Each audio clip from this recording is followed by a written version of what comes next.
ꯑꯗꯣ ꯑꯩꯗꯤ career counsellor ꯑꯃ ꯑꯣꯏꯅ ꯑꯩꯗꯤ ꯑꯉꯥꯡꯁꯤꯡꯁꯦ ꯅꯪ ꯗꯣꯛꯇꯔ ꯑꯣꯏꯗ ꯌꯥꯗꯦ ꯏꯟꯖꯤꯅꯤꯌꯔ ꯑꯣꯏꯗ ꯌꯥꯗꯦ ꯍꯥꯏꯗꯤ ꯑꯩꯈꯣꯏꯒꯤ IAS ꯑꯣꯐꯤꯁꯔ ꯑꯣꯏꯗ ꯌꯥꯗꯦ ꯍꯥꯏꯕ ꯋꯥꯐꯝꯁꯤ ꯂꯩꯇꯦ ꯑꯩꯅ ꯍꯥꯏꯔꯛꯀꯗꯣꯏꯁꯤꯅ ꯅꯣꯏ ꯀꯅꯥꯅꯣ ꯍꯥꯏꯕꯁꯦ ꯏꯁꯥꯅ ꯃꯁꯛ ꯈꯪꯖꯔꯒ ꯃꯗꯨꯗ ꯊꯕꯛ ꯇꯧꯔ ꯃꯇꯨꯡꯗ ꯃꯤ ꯈꯨꯗꯤꯡꯃꯛꯁꯦ ꯔꯤꯁꯣꯔꯁ ꯑꯃ ꯑꯣꯏꯕ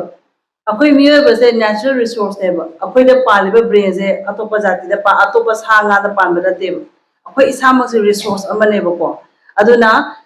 ꯑꯩꯈꯣꯏ ꯊꯕꯛ ꯇꯧꯁꯤ ꯍꯣꯠꯅꯁꯤ ꯑꯉꯝꯕ ꯊꯥꯛꯇ ꯍꯣꯠꯅꯁꯤ ꯑꯗꯨꯒ ꯑꯃꯅ ꯑꯃꯕꯨ ꯃꯇꯦꯡ ꯄꯥꯡꯃꯤꯟꯅꯕ ꯍꯥꯏꯕꯁꯦ ꯍ꯭ꯌꯨꯃꯦꯅꯤꯇꯤ ꯒ꯭ꯔꯥꯎꯟꯗ ꯑꯩꯈꯣꯏ ꯂꯩꯃꯤꯟꯅꯁꯤ ꯉꯁꯤ ꯑꯩꯅ ꯐꯪꯖꯔꯤꯕ ꯑꯉꯥꯡꯁꯤꯡꯅ ꯁꯕꯃꯤꯠ ꯇꯧꯔꯛꯄꯁꯤꯡꯁꯤꯗ ꯑꯉꯥꯡ ꯇꯪꯈꯥꯏ ꯑꯃꯗꯤ ꯗꯣꯛꯇꯔ ꯅꯠꯇ꯭ꯔꯒ ꯏꯟꯖꯤꯅꯤꯌꯔ ꯄꯥꯝꯃꯤ ꯍꯥꯏꯅ ꯏꯕꯤꯔꯛꯈꯤꯕ ꯁꯤꯒꯤ ꯐꯣꯔꯝ ꯃꯦꯟꯕꯁꯤꯗꯀꯣ ꯇꯪꯈꯥꯏ ꯑꯃꯗꯤ 60%ꯗꯤ ꯗꯣꯛꯇꯔ ꯏꯟꯖꯤꯅꯤꯌꯔ ꯑꯣꯏꯕ ꯄꯥꯝꯃꯤ ꯍꯥꯏꯅꯏꯕꯤꯔꯛꯈꯤ ꯑꯗꯨꯒ ꯑꯉꯥꯡ 3 ꯑꯃꯗꯤ ꯕꯤꯖꯤꯅꯦꯁ ꯃꯦꯅꯦꯖꯃꯦꯟꯠ ꯇꯧꯅꯤꯡꯉꯤ ꯑꯦꯟꯇꯔꯄ꯭ꯔꯦꯅꯔ ꯑꯣꯏꯅꯤꯡꯉꯤ ꯍꯥꯏꯅ ꯍꯥꯏꯕꯤꯔꯛꯈꯤ ꯑꯉꯥꯡ 3 ꯑꯃꯅ ꯑꯗꯨꯒ ꯁꯤꯒꯤ ꯀꯥꯡꯕꯨꯁꯤꯅ ꯃꯤꯛꯁꯆꯔꯅꯤ ꯃꯁꯤꯗ ꯌꯥꯎꯔꯤꯁꯤ ꯑꯦꯂꯤꯠ ꯁꯥꯏꯟꯁ ꯇꯧꯅꯤꯡꯉꯦ ꯍꯥꯏꯕ ꯂꯣ ꯇꯧꯅꯤꯡꯉꯦ ꯍꯥꯏꯕ ꯗꯤꯐꯦꯟꯁꯇ ꯌꯥꯎꯅꯤꯡꯉꯦ ꯍꯥꯏꯕ ꯀꯣ ꯑꯗꯨꯅ ꯇꯥꯛꯄꯗꯤ ꯂꯥꯛꯏꯕ ꯑꯉꯥꯡꯁꯤꯡꯁꯦ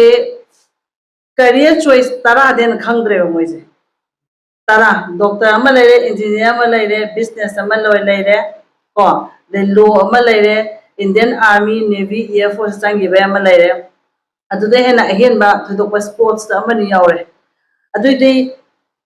ꯀꯦꯔꯤꯌꯔ ꯀꯥꯎꯟꯁꯤꯂꯤꯡꯁꯦ ꯅꯣꯡꯃ ꯈꯛꯇꯅꯁꯨ ꯌꯥꯔꯔꯣꯏꯕ ꯁꯤꯗꯤ ꯑꯗꯨꯝ ꯑꯩꯈꯣꯏ ꯁꯨꯝ ꯆꯠꯊꯕ ꯅꯥꯏꯕ ꯑꯃ ꯗꯔꯀꯥꯔ ꯂꯥꯛꯀꯅꯦꯕ ꯉꯁꯥꯏ ꯑꯩꯈꯣꯏ ꯑꯣꯖꯥꯅ ꯍꯥꯏꯕꯤꯔꯝꯕꯗꯣ ꯈꯨꯡꯒꯪ ꯆꯠꯂꯒ ꯇꯧꯁꯤ ꯍꯥꯏꯕꯗꯣ ꯃꯗꯨ ꯑꯩ ꯚꯣꯂꯨꯟꯇꯔꯤꯂꯤ ꯑꯩ ꯏꯁꯥꯅꯁꯨ ꯌꯥꯖꯩ ꯏꯁꯥꯅꯁꯨ ꯑꯗꯨꯝ ꯇꯧꯒꯦ ꯑꯩ ꯂꯥꯛꯆꯒꯦ ꯚꯣꯂꯨꯟꯇꯔꯤꯂꯤꯀꯣ ꯑꯗꯨꯒ ꯑꯩꯈꯣꯏ ꯃꯅꯤꯄꯨꯔꯗꯁꯨ ꯆꯍꯤ 10ꯒꯤ ꯃꯃꯥꯡꯗꯗꯤ ꯑꯉꯥꯡꯁꯤꯡꯁꯦ ꯍꯧꯖꯤꯛ ꯍꯥꯏꯔꯤꯕ ꯑꯣꯞꯁꯟꯁꯤ ꯈꯛꯇ ꯍꯦꯟꯅ ꯑꯇꯩ ꯈꯪꯉꯝꯗꯦꯕ ꯆꯍꯤ 10ꯒꯤ ꯃꯇꯨꯡꯗ ꯑꯩꯅ ꯁꯤꯗ ꯂꯥꯛꯄ ꯀꯥꯟꯗꯗꯤ ꯆꯍꯤ 10ꯒꯤ ꯃꯃꯥꯡꯗ ꯃꯅꯤꯄꯨꯔꯗ ꯂꯩꯕ ꯑꯉꯥꯡꯁꯤꯡꯅ ꯈꯜꯂꯤ ꯄꯣꯠꯇꯣ ꯍꯧꯖꯤꯛ ꯁꯨꯃꯥꯏꯅ ꯈꯜꯂꯝꯃꯤꯕ ꯑꯗꯨꯅ ꯇꯥꯛꯄꯗꯤ ꯑꯗꯨꯛꯀꯤ ꯃꯇꯤꯛ ꯑꯩꯈꯣꯏꯁꯦ ꯑꯩꯈꯣꯏꯒꯤ ꯒ꯭ꯔꯥꯎꯟ ꯋꯥꯛꯇꯒꯤ ꯐꯖꯅ ꯑꯩꯈꯣꯏ ꯍꯧꯔꯛꯇꯕ ꯌꯥꯗ꯭ꯔꯦ ꯍꯥꯏꯕ ꯄꯣꯠꯁꯤꯃ ꯑꯩꯅ ꯉꯔꯥꯡ ꯅꯍꯥꯟ ꯀꯁꯥꯁꯇ ꯑꯩꯅ ꯁꯤꯜꯆꯔ ꯌꯧꯔꯕ ꯃꯇꯨꯡ ꯑꯗꯨꯒꯤ ꯄꯣꯠꯇꯣ ꯑꯩꯅ ꯊꯦꯡꯅꯖꯩ ꯑꯗꯨꯅ ꯑꯩꯈꯣꯏ ꯍꯣꯠꯅꯃꯤꯟꯅꯁꯤ ꯑꯗꯨꯒ ꯑꯩ ꯏꯁꯥꯃꯛꯁꯨ ꯁꯤꯜꯆꯔꯗ ꯑꯣꯐꯤꯁ ꯑꯃ ꯍꯥꯡꯅꯕ ꯑꯩ ꯍꯣꯠꯅꯖꯒꯦ ꯑꯗꯨꯒ ꯊꯥ ꯑꯃꯗ ꯑꯩꯈꯣꯏ ꯅꯨꯃꯤꯠ 5ꯅꯤ 10ꯅꯤꯒꯨꯝꯕ ꯂꯩꯔꯒ ꯑꯩꯅ ꯀꯁꯥꯔꯗ ꯂꯩꯕ ꯁꯤꯜꯆꯔꯗ ꯂꯩꯕ ꯖꯤꯔꯤꯗ ꯂꯩꯕ ꯑꯩꯈꯣꯏꯒꯤ ꯏꯆꯤꯜ ꯏꯅꯥꯎꯁꯤꯡꯁꯦ ꯑꯩꯈꯣꯏꯒꯤ ꯑꯉꯥꯡꯁꯤꯡꯁꯤꯁꯨ ꯁꯦꯝꯕꯗ ꯑꯩ ꯈꯨꯠ ꯌꯥꯎꯖꯒꯦ ꯍꯥꯏꯕꯁꯦ ꯑꯩꯁꯦ ꯊꯝꯖꯒꯦ ꯑꯗꯨꯒ ꯉꯁꯥꯏ ꯑꯩꯈꯣꯏ ꯑꯣꯖꯥꯅ ꯍꯥꯏꯕꯤꯈꯤꯕꯗꯣ ꯏꯃꯥ ꯏꯄꯥ ꯍꯥꯏꯕꯁꯦ ꯏꯃꯥ ꯏꯄꯥ ꯅꯨꯡꯁꯤꯕꯗꯒꯤꯁꯨ ꯂꯣꯏ ꯂꯥꯛꯄꯅꯦꯕꯀꯣ ꯑꯉꯥꯡꯁꯦ ꯗꯤꯁꯤꯄ꯭ꯂꯤꯟ ꯑꯩꯅ ꯉꯁꯤ ꯅꯣꯏꯁꯦ ꯄꯨꯡ ꯑꯃ ꯆꯪꯅ ꯋꯥꯔꯤ ꯁꯥꯔꯒ ꯅꯣꯏꯒꯤ ꯀꯣꯛꯇ ꯂꯩꯈꯥꯏꯔꯒ ꯃꯣꯇꯤꯚꯦꯠ ꯇꯧꯒꯦꯕ ꯑꯗꯨꯕꯨ ꯁꯤ ꯀꯥꯁꯦ ꯊꯣꯛꯈꯤꯕ ꯅꯣꯏ ꯂꯣꯏ ꯀꯥꯎꯅꯦꯕ ꯀꯩꯒꯤꯅꯣ ꯍꯥꯏꯔꯒ ꯃꯣꯇꯤꯚꯦꯁꯟꯁꯤꯗꯤ ꯇꯦꯝꯄꯔꯔꯤꯅꯦ ꯃꯥꯗꯤ ꯄꯔꯃꯦꯅꯦꯟ ꯅꯠꯇꯦꯕ ꯑꯩꯈꯣꯏꯗ ꯂꯩꯍꯧꯗꯣꯏꯁꯦ ꯀꯩꯅꯣ ꯗꯤꯁꯤꯄ꯭ꯂꯤꯟꯁꯤꯅꯅꯦ ꯑꯩꯈꯣꯏ ꯌꯧꯅ ꯄꯨꯗꯣꯏꯁꯦ ꯑꯗꯣ ꯑꯩꯒꯤ ꯏꯄꯥꯗꯤ ꯏꯁꯣꯔꯒꯤ ꯂꯩꯀꯣꯜꯗ ꯆꯠꯈ꯭ꯔꯦꯀꯣ ꯑꯗꯨ ꯐꯥꯎꯕꯗ ꯉꯁꯤ ꯇꯨꯝ ꯍꯧꯒꯠꯂꯒ ꯏꯄꯥꯒꯤ ꯐꯣꯟꯗ ꯌꯥꯎꯕ ꯏꯄꯥꯒꯤ ꯐꯣꯇꯣꯗ ꯌꯦꯡꯉꯒ ꯕꯕꯥ ꯅꯪ ꯅꯨꯡꯉꯥꯏꯅ ꯄꯣꯊꯥꯎꯀꯣ ꯅꯪꯅ ꯄꯣꯛꯑꯝꯕ ꯅꯆꯥꯁꯤꯡꯁꯦ ꯍꯥꯏꯗꯤ ꯑꯩꯅ ꯈ꯭ꯋꯥꯏ ꯑꯍꯟꯅꯤꯀꯣ ꯏꯆꯥꯁꯤꯡꯁꯦ ꯕꯕꯥꯅ ꯄꯣꯛꯑꯝꯕ ꯏꯆꯥꯁꯤꯡꯁꯦ ꯑꯩꯅ ꯈꯜꯂꯒ ꯂꯩꯔꯤꯅꯤ ꯕꯕꯥ ꯅꯪ ꯀꯔꯤꯝ ꯋꯥꯒꯅꯨ ꯍꯥꯏꯕꯁꯦ ꯑꯩ ꯏꯄꯥꯒꯤ ꯐꯣꯇꯣꯗ ꯌꯦꯡꯉꯒ ꯅꯨꯡꯇꯤꯒꯤ ꯍꯥꯏꯖꯔꯤꯅꯦꯕ ꯑꯗ ꯁꯤꯗ ꯐꯝꯕꯤꯕ ꯑꯉꯥꯡꯁꯤꯡꯁꯤ ꯅꯣꯏꯒꯤ ꯏꯃꯥꯡꯗ ꯁꯪꯁꯪ ꯐꯝꯃꯤꯕ ꯏꯃꯥ ꯏꯄꯥꯁꯤ ꯂꯣꯏꯅꯃꯛ ꯆꯨꯝꯃꯤꯀꯣ ꯑꯉꯥꯡꯁꯥ ꯑꯗꯨꯅ ꯅꯣꯏꯅ ꯀꯩꯗꯧꯅꯤ ꯈꯪꯕ꯭ꯔꯥ ꯍꯦꯛ ꯅꯣꯡꯉꯥꯟꯕꯒ ꯂꯩꯕꯥꯛ ꯈꯣꯡꯁꯦ ꯂꯩꯕꯥꯛ ꯃꯈꯥ ꯇꯥꯗ꯭ꯔꯤꯉꯩ ꯃꯃꯥꯡꯗ ꯐꯃꯨꯡꯁꯤꯗ ꯐꯝꯃꯒ ꯃꯤꯠ ꯈꯨꯝꯖꯤꯜꯂꯒ ꯅꯣꯏꯒꯤ ꯏꯃꯥ ꯏꯄꯥꯁꯤꯗ ꯅꯣꯏꯅ ꯀ꯭ꯂꯥꯁ 1 ꯀꯥꯏꯉꯩ ꯃꯇꯝꯒꯤ ꯃꯁꯛꯇꯨꯒ ꯍꯧꯖꯤꯛꯀꯤ ꯑꯣꯏꯕ ꯏꯃꯥ ꯏꯄꯥꯒꯤ ꯃꯁꯛꯇꯨꯒ ꯑꯅꯤꯁꯦ ꯅꯪꯒꯤ ꯃꯤꯠꯁꯤꯗ ꯎꯔꯦ ꯍꯥꯏꯔꯒ ꯈꯦꯠꯅꯕꯗꯣ ꯌꯦꯡꯉꯣꯕ ꯈꯦꯠꯅꯕ ꯁꯣꯏ ꯎꯅꯦꯕ ꯍꯧꯖꯤꯛꯅ ꯏꯃꯥ ꯏꯄꯥꯗꯣ ꯈꯤꯇꯪ ꯍꯟꯅꯨꯁꯟꯒꯅꯦꯕ ꯑꯗꯣ ꯑꯩꯅ ꯍꯥꯏꯗꯣꯏꯁꯦ ꯃꯃꯥ ꯕꯕꯥ ꯅꯣꯏ ꯋꯥꯈꯜ ꯋꯥꯒꯅꯨꯀꯣ ꯅꯣꯏ ꯑꯍꯟ ꯑꯣꯏꯁꯜꯂꯦ ꯅꯣꯏ ꯋꯥꯒꯅꯨꯗꯁꯨ ꯅꯪꯒꯤ ꯅꯆꯥꯅꯨꯄꯥ ꯍꯦꯛ ꯆꯥꯎꯔꯛꯏ ꯍꯥꯏꯕꯗꯣ ꯁꯤ ꯅꯨꯡꯇꯤꯒꯤ ꯅꯊꯟꯗ ꯍꯥꯏꯖꯧꯕ ꯐꯃꯨꯡꯗ ꯐꯝꯅ ꯃꯃꯥ ꯕꯕꯥ ꯅꯣꯏ ꯑꯍꯟ ꯑꯣꯏꯔꯦ ꯀꯔꯤꯝ ꯋꯥꯒꯅꯨ ꯅꯪꯒꯤ ꯅꯆꯥꯅꯨꯄꯥ ꯍꯦꯛ ꯆꯥꯎꯔꯛꯏ ꯍꯥꯏꯗꯅ ꯁꯤꯃꯛꯇ ꯍꯥꯏꯖꯕꯗ ꯅꯣꯏꯒꯤ ꯍꯛꯆꯥꯡꯗ ꯏꯊꯤꯜ ꯑꯃ ꯄꯤꯕꯅꯦꯕ ꯏꯊꯤꯜ ꯑꯃ ꯄꯤꯕ ꯉꯝꯕꯅꯦꯕ ꯁꯤꯒꯤ ꯄꯣꯠꯁꯦ ꯑꯩꯈꯣꯏꯅ ꯅꯨꯡꯇꯤꯒꯤ ꯇꯧꯗꯕꯗꯨꯅ ꯀꯩꯗꯧꯏ ꯏꯃꯥ ꯏꯄꯥꯒꯤ ꯚꯦꯂꯨꯁꯦ ꯋꯥꯠꯂꯛꯑꯦꯕ ꯃꯣꯏꯅ ꯆꯩꯔꯛꯑꯦ ꯁꯥꯎꯅꯤꯡꯕꯒꯨꯝꯕ ꯃꯣꯏꯅ ꯀꯩꯅꯣꯝꯃꯥꯏꯅ ꯍꯟꯅ ꯆꯤꯟ ꯈꯨꯝꯕꯒꯨꯝꯕ ꯑꯗ ꯅꯨꯡꯇꯤꯒꯤ ꯅꯣꯏꯅ ꯍꯥꯏꯒꯗꯧꯕꯁꯦ ꯏꯃꯥ ꯕꯕꯥ ꯅꯣꯏ ꯑꯍꯟ ꯑꯣꯏꯔꯦ ꯑꯩꯈꯣꯏ ꯋꯥꯒꯅꯨ ꯅꯣꯏꯒꯤ ꯅꯆꯥꯅꯨꯄꯥ ꯑꯣꯔ ꯅꯆꯥꯅꯨꯄꯤ ꯑꯩ ꯆꯥꯎꯔꯛꯏ ꯑꯗꯨꯒ ꯑꯩꯅ ꯉꯔꯥꯡ ꯐꯥꯎꯕꯗ ꯁꯣꯏꯗꯅ ꯍꯪꯒꯠꯅ ꯆꯤꯟ ꯈꯨꯝꯈꯤꯕ ꯂꯩꯔꯒꯁꯨ ꯃꯃꯥ ꯕꯕꯥ ꯑꯩꯕꯨ ꯉꯥꯛꯄꯤꯌꯨꯀꯣ ꯍꯥꯏꯕꯁꯦ ꯅꯊꯟꯗ ꯊꯃꯣꯏꯗ ꯍꯥꯏꯖꯧ ꯃꯁꯤ ꯍꯥꯏꯕ ꯀꯥꯟꯗꯅꯦ ꯏꯃꯥ ꯏꯄꯥꯅ ꯍꯥꯏꯕ ꯄꯨꯝꯅꯃꯛꯁꯨ ꯅꯨꯡꯁꯤꯅ ꯇꯥꯒꯅꯤ नोइना मोइना हाबस नो इनिंगनेब सिगी एक्टिविटी से तौदबगिनेब नोइना इमा इपाना हाबदा साउनिबा खोलिबा मयाम लेजे वैल्यू दो तम तम मांगाई तो नुटी मोगी वैल्यू से खंगबा ngamo आइदि तसेना ईश्वर से मिन उजहौदे बैदि कृष्ण सु हौदे महादेव सु हौदे फोटो दो उदु खतने अदुबु ईश्वरना सारको इमा इपादे आई मिता संसंगना उरियेबा अदुना आई ईश्वर लाइदु थाई तबुतबु आई मरुएबा लाइदु ति कैनो दुखसि मपारा गाई सा मथदा कारगा आइनो होरेबा नुसी आइनो उरिबा था आइनो उरिबा नुमित आइनो उरिबा उपानबी अद इमा इपासबु थमोइदा लाचैबा मथदा सा मथदा कारगा सिनै तौबा दरकार लेबा ngansa अदुगा ईश्वरना हाबसे आई वरी लिजगेबको लौमी अमा खंगने मचा निपाल मापन पोपा मासे केदोदे मचा से योक्पा ngamnaba honaba se मासे लौदा दम लेबा मासे चाकसे मतम चान चादब अदे मासे सिरे मथत कारेब मथत केदोगेदा हजकी ड्रामा नेको मथक से केदोगेदा मासे रिपोर्ट तवेबा रिपोर्टर माना रिसेप्शनिज्म लेबे मथकता आई सिरे मा रिपोर्ट तवेबा माना नंग सी काजे चंगोन हायबा मासे काजे मथंग मथंग चंगेबा का मथंग मथंग चंगे केनो ईश्वर मियाम जे माई काउंसिलिंग तोइने वडी लीलीने ममाई वडी मान तारी ने ईश्वर मियाम सिना इको गोबे कादुदने जज तोना ड्रेस सेपन पाम नुंथंग पाइ लेपमेबा माना वर्डिक पिदोइनेबा काउंसिलर मियागी वडी ताराबनिना नंगी तुंगी पुंसी मथंगी पुंसी से करी ओइदेनो हाज मान नुंथंग सुरगा माना मीजिना नंग सी ओयु सी ओलो माना सुदोइने नुंथंगजे अदा लासा सी दो पारे अको मगी नुंथंग पाइबा जजना माना कई हागेदा मियोइबगी असुक फजबा हक्चांग अमा नंगवना पीरगा नंगना नसाबु नुसिददना मतम चान चाक चाददना नसा मथना नबुक से कैंसर नागा सिरकपनिना फरे नंग लबुक त लेबा याम पामबनिना न माते तिन्थ्रो कोयना अहुम लगे दोंग दोंग दोंग तिन्थ्रो ओइ पोए मासे अदा सिनेमाजगी मोरल से कइनो हाबदे एखोइ से हा नुसियु हाबरेबा आई इसाजे नुसिगे हाय तारे आई पुसु नुसिगदोनेबा आई पुसे नुसी तारगदी अयुकी पुंग मंगा दैना पुंग तरे फावसे अखोइगी मेटाबॉलिज्म रेट से वांगबनिना हक्चांग दे एसिड क्या थोपो मतमनिना से अखोइ इसिंग ग्लास अचौबम थौद्रे आई पुसे सोक्तोइनेबा अदुना आइना आइबु नुसिरको मतमदा आइगी डिसिप्लिन से लाकदोइने हाबा डिसिप्लिन दो से इसा नुसिबदगी लाए हाबा आइदी इसाना नुसिबा मीने आइना नोइजे इसे थाइरॉइड लेबगिनेबा अदरवाइज आइदी इसासा नुसिजेबा आइगी समसु नुसी आइगी मिटसु नुसी आइगी माइसु नुसी स्किनसु नुसी एवरीथिंग नुसिबा आइदी अद नोइसे करम काना इसा नुसिबा हौदोनो हाबस इसादा नुसिरा कांदनेबा कोइना डिसिप्लिन लाकदोइस नत्रगदी सुंगा यारोय ज्ञानता बेको गासा अदुगा नोइगी पुंसिदा मरु ओइबसे ओजा गुरु मरु ओइरे मथंगदा इमा इपासु मरु ओइ इमा इपाना क्वाइ फर्स्ट मरु ओइरे मथंगदा ओजा गुरु अहुम सुबदा साइकोलॉजिस्ट से नोइगी पुंसिदा दरकार लेय नसिसो ए साइकोलॉजिस्ट अमगा लामिना जेबको माइगी मिंगना मिस तिनानी को माले सारी अदो अहुम सिगे वरी लिजगेबको ममा पा ओइबसिंगसिदा मचादा सपोर्ट खुपीजे ममा पागी ममा नत्र मपा म हिंसाबी म हिंसाबम ओइब दरकार लेय हसकी मतमदरी इचासे मी ओहनगे हाय तारगदी अमदी दरकार लेय हेबको एग्जांपल को सचिन तेंदुलकर से ममिंग चलिसे माने ममा पाना सपोर्ट होएबा मतलब ममदा अरुण ने नुपाम ले रमे अरुण से माय युनाक से कारे वादेकर हेबो वालिया हेबो कदम हाय को ए माय युनाक से कारे मतलब माना बेट नेबेगी मागी मसागी बॉडी के फॉर्म से याम फजेबा सचिन तेंदुलकर मसा मक चलगा माज कॉपी तोइने माना मागी खुलेप लले से याम फजबगी माना बु यिंगजरिनेबा पर हाइबु नुपादो सचिन तेंदुलकर दे हेन फावबे याब नुपादो मयामबदुना मुंबई के दोन यावो दुंबा भाईदो दोन यावरे दे माना मैच साना चकदो निमिदुदा मासु पुलिस फारे मयामबना तो मथबदुना ममासु फारे अमाइन तोदुना मादे ओइबा ngamgidreba फावबो क्रिकेटर से नत्रगदी सचिन देगी माने फावबो क्रिकेटर ओइरम बिया हेबा अद इचामा सेमदा ममा मपागी सपोर्ट से हम दरकार ले हेबा अदुगी मथकता हजिति लाइबा ngang मोइगी जेनरेशन अखोइगी जेनरेशन मानदेबा अदुना मोइदा कमाइना वांगांग दोइनो हाबस सी इम्पोर्टेंट होय थाइने ओजाना गाय फुरपदि कामथि फुरै इंथम धागे इंग्रबदा पुखीदा मनिन गाय पुखी से इंमनगेदना अदुगी पुखी सिंगदो खुजोमा माय लौरेदना आइगी कला से थोमेदना अदुगी कला तोबली जैना कलिने ओगदि थाइना ओजाना अदुदो हजि मोइदा अदुगी ट्रीटमेंट तो मतमदा अकोइदि लोरे जेल चंगने मामा पासिस अदुना हौजिक अꯩना हाइजनिंगिसि इचासिंसिगी लाइक लाइसुगी सेमबदि याम लाइ हेबको हौजिक अैना थेंगजैसिना canoe हाबदा अंगांगी वखलगी हक्सेल yam फतेबा हौजिकी मतमसे mental health yam फतेबा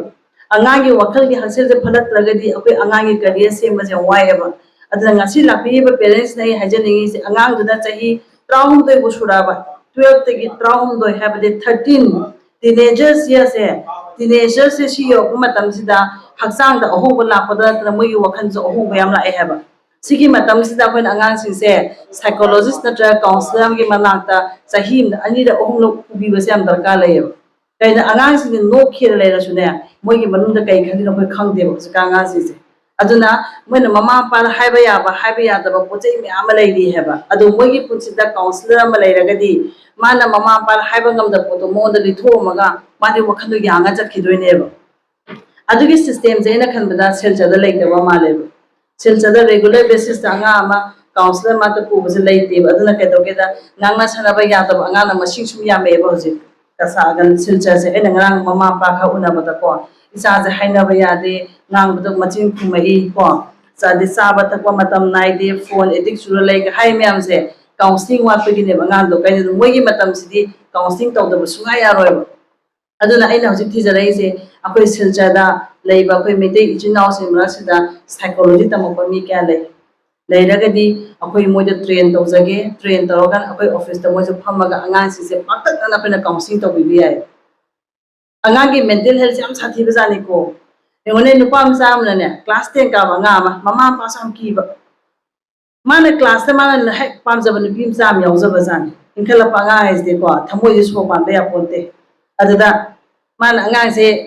nungsi have jung am jada gum tong ikai thigan mangang ni na the class da ni pim cha na ni pam cha ge wari cha da mana he propose cha ba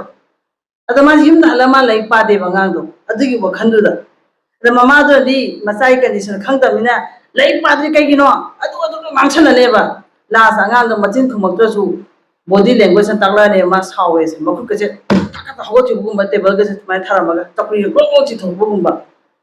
ado sung ngangchen cheba las angang de noi ngawlo de hada ne adu I condition se ga udinga da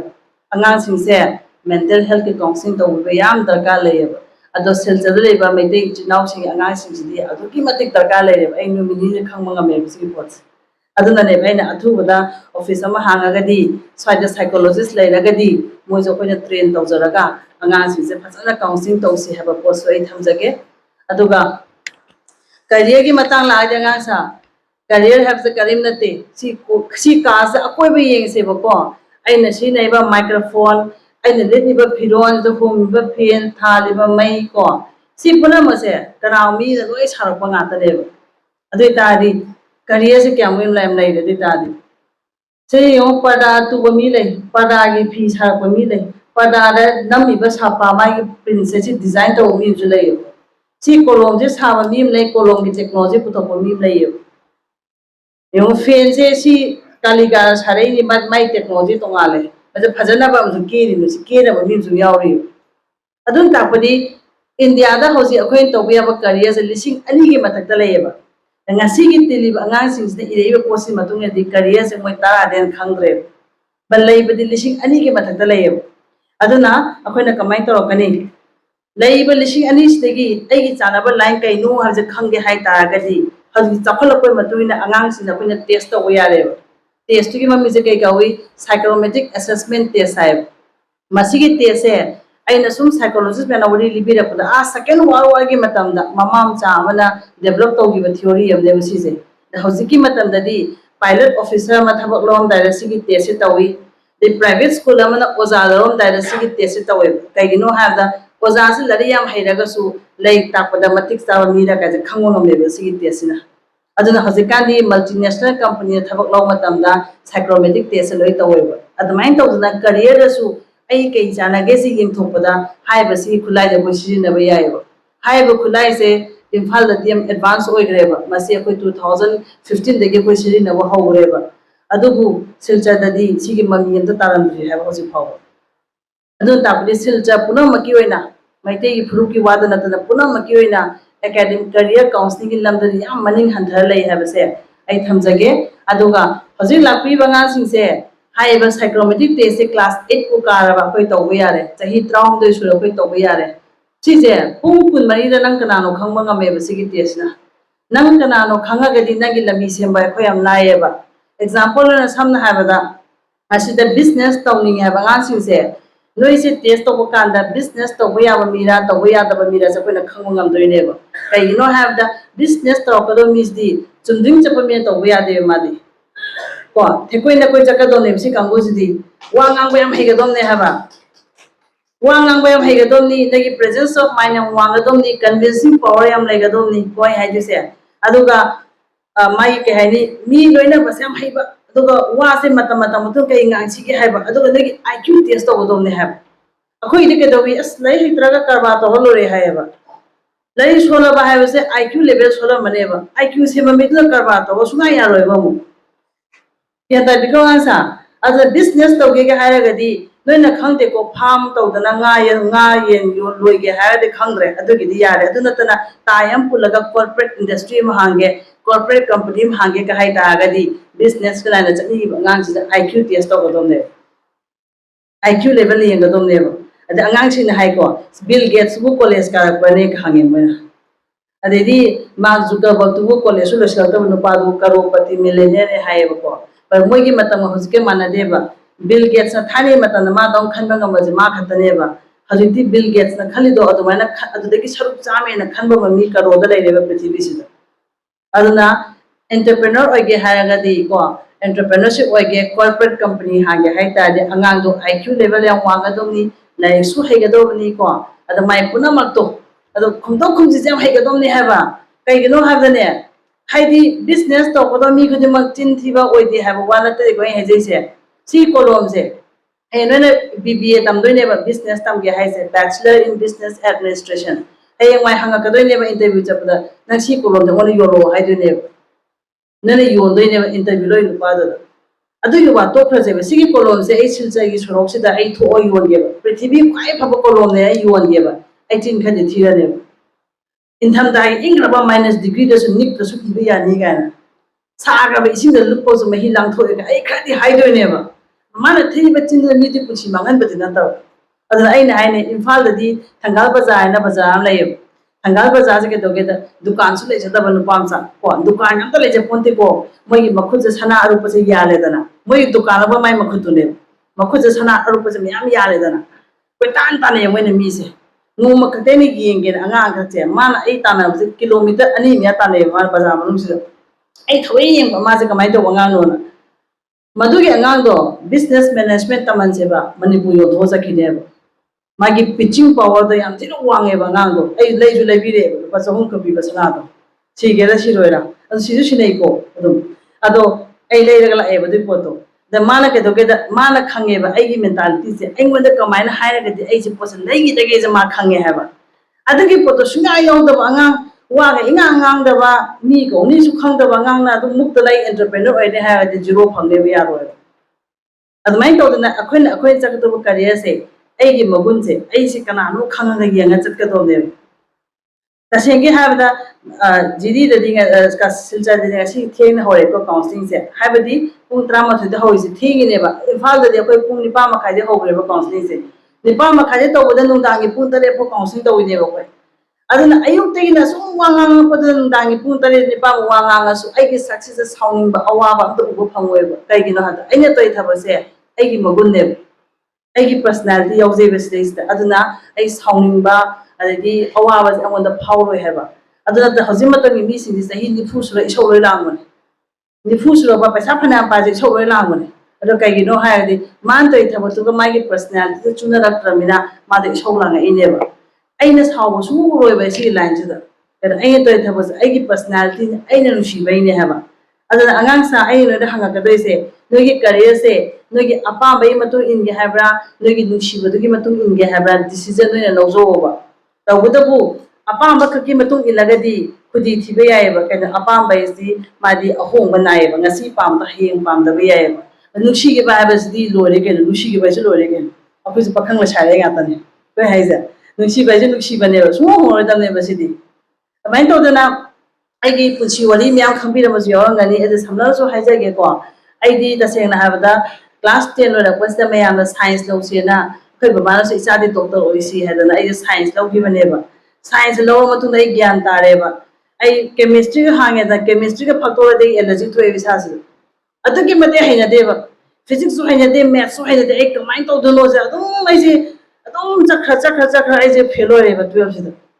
subject 3 fail ꯑꯣꯏꯌꯦꯕ 12ꯇ ꯑꯗꯩ ꯑꯩꯁꯦ ꯑꯃꯨꯛ ꯏꯃꯥꯒꯤ ꯃꯤꯠꯇꯒꯤ ꯃꯄꯤ ꯇꯥꯔꯕꯗꯤꯀꯣ ꯏꯃꯥꯅ ꯀꯞꯄꯁꯦ ꯎꯕꯗ ꯑꯩꯁꯦ ꯑꯩꯉꯣꯟꯗ ꯌꯥꯎꯕ ꯁꯛꯇꯤꯁꯦ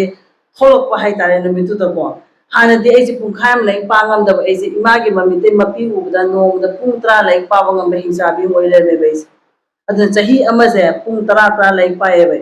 ꯑꯗꯨꯒ ꯑꯩ ꯀ꯭ꯂꯥꯁ 12ꯁꯦ ꯑꯃꯨꯛ ꯄꯥꯁ ꯇꯧꯔꯦ ꯃꯇꯝꯗꯨꯗ 79% ꯆꯠꯄꯒꯁꯦ ꯑꯃꯨꯛ ꯆꯥꯎꯕ ꯄꯔꯁꯦꯟꯇꯦꯖꯅꯦꯕ ꯃꯅꯤꯄꯨꯔꯗꯗꯤꯀꯣ ꯑꯗꯨꯃꯥꯏꯅ ꯑꯩꯁꯦ ꯗꯦꯜꯂꯤꯒꯤ ꯃꯤꯔꯥꯟꯗꯥ ꯍꯥꯎꯁꯇ ꯕꯣꯇꯅꯤꯗ ꯃꯤꯡ ꯆꯜꯂꯦꯕ ꯃꯤꯔꯥꯟꯗꯥ ꯍꯥꯎꯁ ꯑꯁꯦ ꯏꯟꯗꯤꯌꯥꯒꯤ ꯇꯣꯞ ꯀꯣꯂꯦꯖꯅꯦꯕ ꯅꯨꯄꯤꯒꯤ ꯃꯤꯡ ꯆꯟꯒꯦ ꯐꯪꯄꯣꯠꯇꯦꯕ ꯕꯣꯇꯅꯤꯗ ꯃꯤꯡ ꯆꯜꯂꯦꯕ ꯑꯗꯩ ꯉꯁꯥꯏ ꯇꯤꯜꯂꯥꯏꯈꯨꯝꯕꯤ ꯍꯧꯔꯦꯕ ꯕꯣꯇꯅꯤ ꯇꯝꯕꯗꯒꯤ ꯃꯁꯤꯗ ꯁꯥ ꯉꯥ ꯃꯌꯥꯝꯒꯤ ꯑꯥꯏꯗꯦꯟꯇꯤꯐꯤꯀꯦꯁꯟ ꯀ꯭ꯂꯥꯁꯤꯐꯤꯀꯦꯁꯟ ꯗ꯭ꯔꯣꯌꯤꯡꯒ ꯌꯦꯛꯄꯁꯦ ꯑꯩꯁꯦ ꯑꯦꯂꯔꯖꯤ ꯍꯧꯔꯛꯑꯦꯕ ꯏꯁꯥꯁꯤꯗ ꯃꯗ ꯑꯩꯁꯦ ꯀꯃꯥꯏꯅ ꯇꯧꯗꯒꯦꯅ ꯇꯧꯕꯗꯒꯤ ꯑꯩꯁꯦ ꯑꯃꯨꯛ ꯆꯦꯜꯂꯛꯑꯦꯕ ꯌꯨꯝꯗ ꯑꯩꯁꯦ ꯏꯃꯥ ꯏꯄꯥꯒ ꯇꯥꯛꯇꯕꯤ ꯆꯦꯜꯂꯛꯑꯦꯕ ꯂꯥꯁ ꯑꯩꯁꯦ ꯃꯥꯡꯕ ꯇꯥꯔꯦꯅ ꯑꯩꯁꯦ ꯀꯩꯗꯧꯏ ꯕꯕꯥꯅ ꯑꯩꯁꯦ ꯕꯦꯡꯒ꯭ꯂꯣꯔꯗ ꯄꯨꯔ ꯀꯩ ꯇꯝꯍꯟꯒꯦ ꯍꯥꯏꯕꯗ ꯕꯥꯏꯑꯣꯇꯦꯛꯅꯣꯂꯣꯖꯤ ꯇꯝꯍꯜꯂꯦꯕ ꯕꯥꯏꯑꯣꯇꯦꯛꯅꯣꯂꯣꯖꯤꯅ ꯁꯥꯏꯟꯁꯇ ꯍꯥꯏꯔꯒꯗꯤ ꯃꯍꯥ ꯍꯤꯡꯆꯥꯕꯤꯅꯦꯕ ꯂꯣꯏ ꯌꯥꯎꯕ ꯃꯁꯤꯗ ꯐꯤꯖꯤꯛꯁꯁꯨ ꯌꯥꯎꯕ ꯃꯦꯠꯁꯁꯨ ꯌꯥꯎꯕ ꯀꯦꯃꯤꯁꯇ꯭ꯔꯤꯁꯨ ꯌꯥꯎꯕ ꯕꯥꯏꯑꯣꯁꯨ ꯌꯥꯎꯕ ꯑꯁ ꯃꯗꯨꯗꯗꯤ ꯑꯩ ꯇꯤꯜꯂꯥꯏꯈꯨꯝꯕꯤ ꯆꯨꯕꯗ ꯅꯠꯇꯅ ꯑꯩ ꯗꯥꯏꯔꯤꯌꯥꯁꯨ ꯇꯧꯋꯦ ꯑꯩ ꯄꯨꯡꯂꯣꯏ ꯂꯣꯏꯔꯦ ꯃꯗꯨ ꯇꯝꯕꯗ ꯑꯗꯨꯕꯨ ꯑꯩ ꯌꯨꯝ ꯍꯜꯂꯛꯀꯦ ꯍꯥꯏꯕꯗꯤ ꯑꯩ ꯀꯤꯔꯕꯅꯤꯅ ꯑꯩꯁꯦ ꯆꯤꯝꯐꯥ ꯄꯨꯔ ꯄꯥꯁ ꯇꯧꯋꯦꯕ ꯂꯥꯏꯔꯤꯛꯁꯦ ꯄꯨꯔꯥ ꯆꯤꯝꯐꯥ ꯄꯨꯕ ꯑꯗꯨꯃꯥꯏꯅ ꯇꯧꯔ ꯑꯩꯁꯦ ꯄꯥꯁ ꯇꯧꯔꯦꯕ ꯑꯗ ꯍꯧꯖꯤꯛꯅꯦ ꯕꯥꯏꯑꯣꯇꯦꯛꯅꯣꯂꯣꯖꯤ ꯃꯇꯥꯡꯗ ꯑꯩꯉꯣꯟꯗ ꯅꯣꯡꯃꯩꯅ ꯅꯝꯃꯒ ꯀꯣꯏꯁꯟ ꯈꯔ ꯍꯪꯉꯛꯑꯣꯕ ꯑꯩ ꯁ꯭ꯋꯥꯏꯗ ꯑꯗꯨꯝ ꯁꯤꯅꯦꯕ ꯑꯩ ꯑꯟꯁꯔ ꯀꯩꯝ ꯂꯩꯇꯦꯕ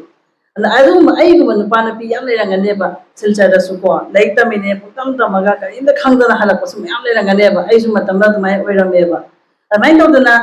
ꯁꯤꯗ ꯑꯩꯈꯣꯏꯒꯤ ꯃꯇꯝꯗꯨꯒꯤ ꯆꯠꯅꯕꯤ ꯃꯇꯨꯡꯗ ꯑꯦꯟꯇꯔꯄ꯭ꯔꯦꯅꯔ ꯑꯣꯏꯕꯅ ꯐꯔꯗ꯭ꯔꯥ ꯍꯥꯏꯅ ꯑꯩꯁꯦ ꯑꯃꯨꯛ ꯗꯦꯜꯂꯤ ꯆꯠꯂꯒ MBA ꯇꯝꯃꯦꯕ ꯃꯥꯁꯇꯔꯁ ꯏꯟ ꯕꯤꯖꯤꯅꯦꯁ ꯑꯦꯗꯃꯤꯅꯤꯁꯇ꯭ꯔꯦꯁꯟ ꯑꯗꯨ ꯇꯝꯕꯗꯒꯤꯗꯤ ꯑꯩꯁꯦ ꯃꯃꯥꯡ ꯕꯦꯟꯁꯇꯒ ꯐꯝꯗꯅ ꯄꯨꯛꯅꯤꯡ ꯆꯪꯅ ꯂꯥꯏꯔꯤꯛꯀꯁꯦ ꯄꯥꯗꯅ ꯑꯩꯁꯦ ꯊꯕꯛꯀꯁꯦ ꯐꯪꯉꯦꯕ ꯑꯗꯨ ꯃꯇꯨꯡꯗꯗꯤ ꯊꯕꯛ ꯏꯟꯗꯤꯌꯥ ꯃꯅꯨꯡꯗ ꯇꯧꯋꯤ ꯏꯟꯗꯤꯌꯥꯒꯤ ꯃꯄꯥꯟꯗꯁꯨ ꯇꯧꯋꯦꯕ ꯑꯗꯨꯕꯨ 2008ꯗ ꯑꯩꯅ ꯏꯟꯗꯤꯌꯥꯗ ꯍꯜꯂꯛꯄꯁꯤꯗ ꯑꯩꯅ ꯕꯦꯡꯒ꯭ꯂꯣꯔꯗ ꯀꯝꯄꯅꯤ ꯃꯆꯥ ꯑꯃ ꯍꯥꯡꯉꯦꯕ ꯔꯤꯌꯦꯜ ꯑꯦꯁꯇꯦꯠ ꯀꯝꯄꯅꯤ ꯑꯅ ꯁꯦ ꯄ꯭ꯔꯣꯄꯔꯇꯤꯁꯦ ꯂꯩꯔꯒ ꯊꯥ ꯈꯔ ꯂꯩꯔꯒ ꯑꯃꯨꯛ ꯌꯣꯟꯕ ꯄ꯭ꯔꯣꯐꯤꯠ ꯈꯔ ꯍꯥꯞꯄꯒ ꯔꯤꯌꯦꯜ ꯑꯦꯁꯇꯦꯠ ꯍꯥꯏꯀꯣ ꯁꯤꯁꯦ ꯑꯗꯨꯒꯤ ꯀꯝꯄꯅꯤꯁꯦ ꯍꯥꯡꯕ ꯀꯥꯟꯁꯤꯗ ꯊꯥ 3ꯗ ꯑꯩ ꯄꯩꯁꯥꯁꯦ ꯂꯣꯏ ꯃꯥꯡꯉꯦꯕ ꯄꯩꯁꯥ ꯃꯥꯡꯕ ꯑꯩꯒꯤ ꯕꯔꯊꯗꯦ ꯇꯥꯏꯌꯦꯕ ꯆꯍꯤ 38 ꯁꯨꯕꯩ ꯕꯔꯊꯗꯦ ꯄꯩꯁꯥꯁꯨ ꯂꯣꯏ ꯃꯥꯡꯕ ꯅꯨꯃꯤꯠꯁꯤꯗ ꯑꯩꯅ ꯏꯊꯟꯗ ꯐꯝꯖꯔꯀꯥꯟꯗ ꯏꯊꯟꯗ ꯑꯩꯅ ꯀꯣꯛꯇꯨ ꯊꯥꯗꯔꯒ ꯁꯨꯝ ꯙ꯭ꯌꯥꯟ ꯇꯧꯕ ꯃꯇꯝꯗ ꯑꯩ ꯀꯩ ꯈꯪꯉꯛꯀꯦ ꯍꯥꯏꯕꯗ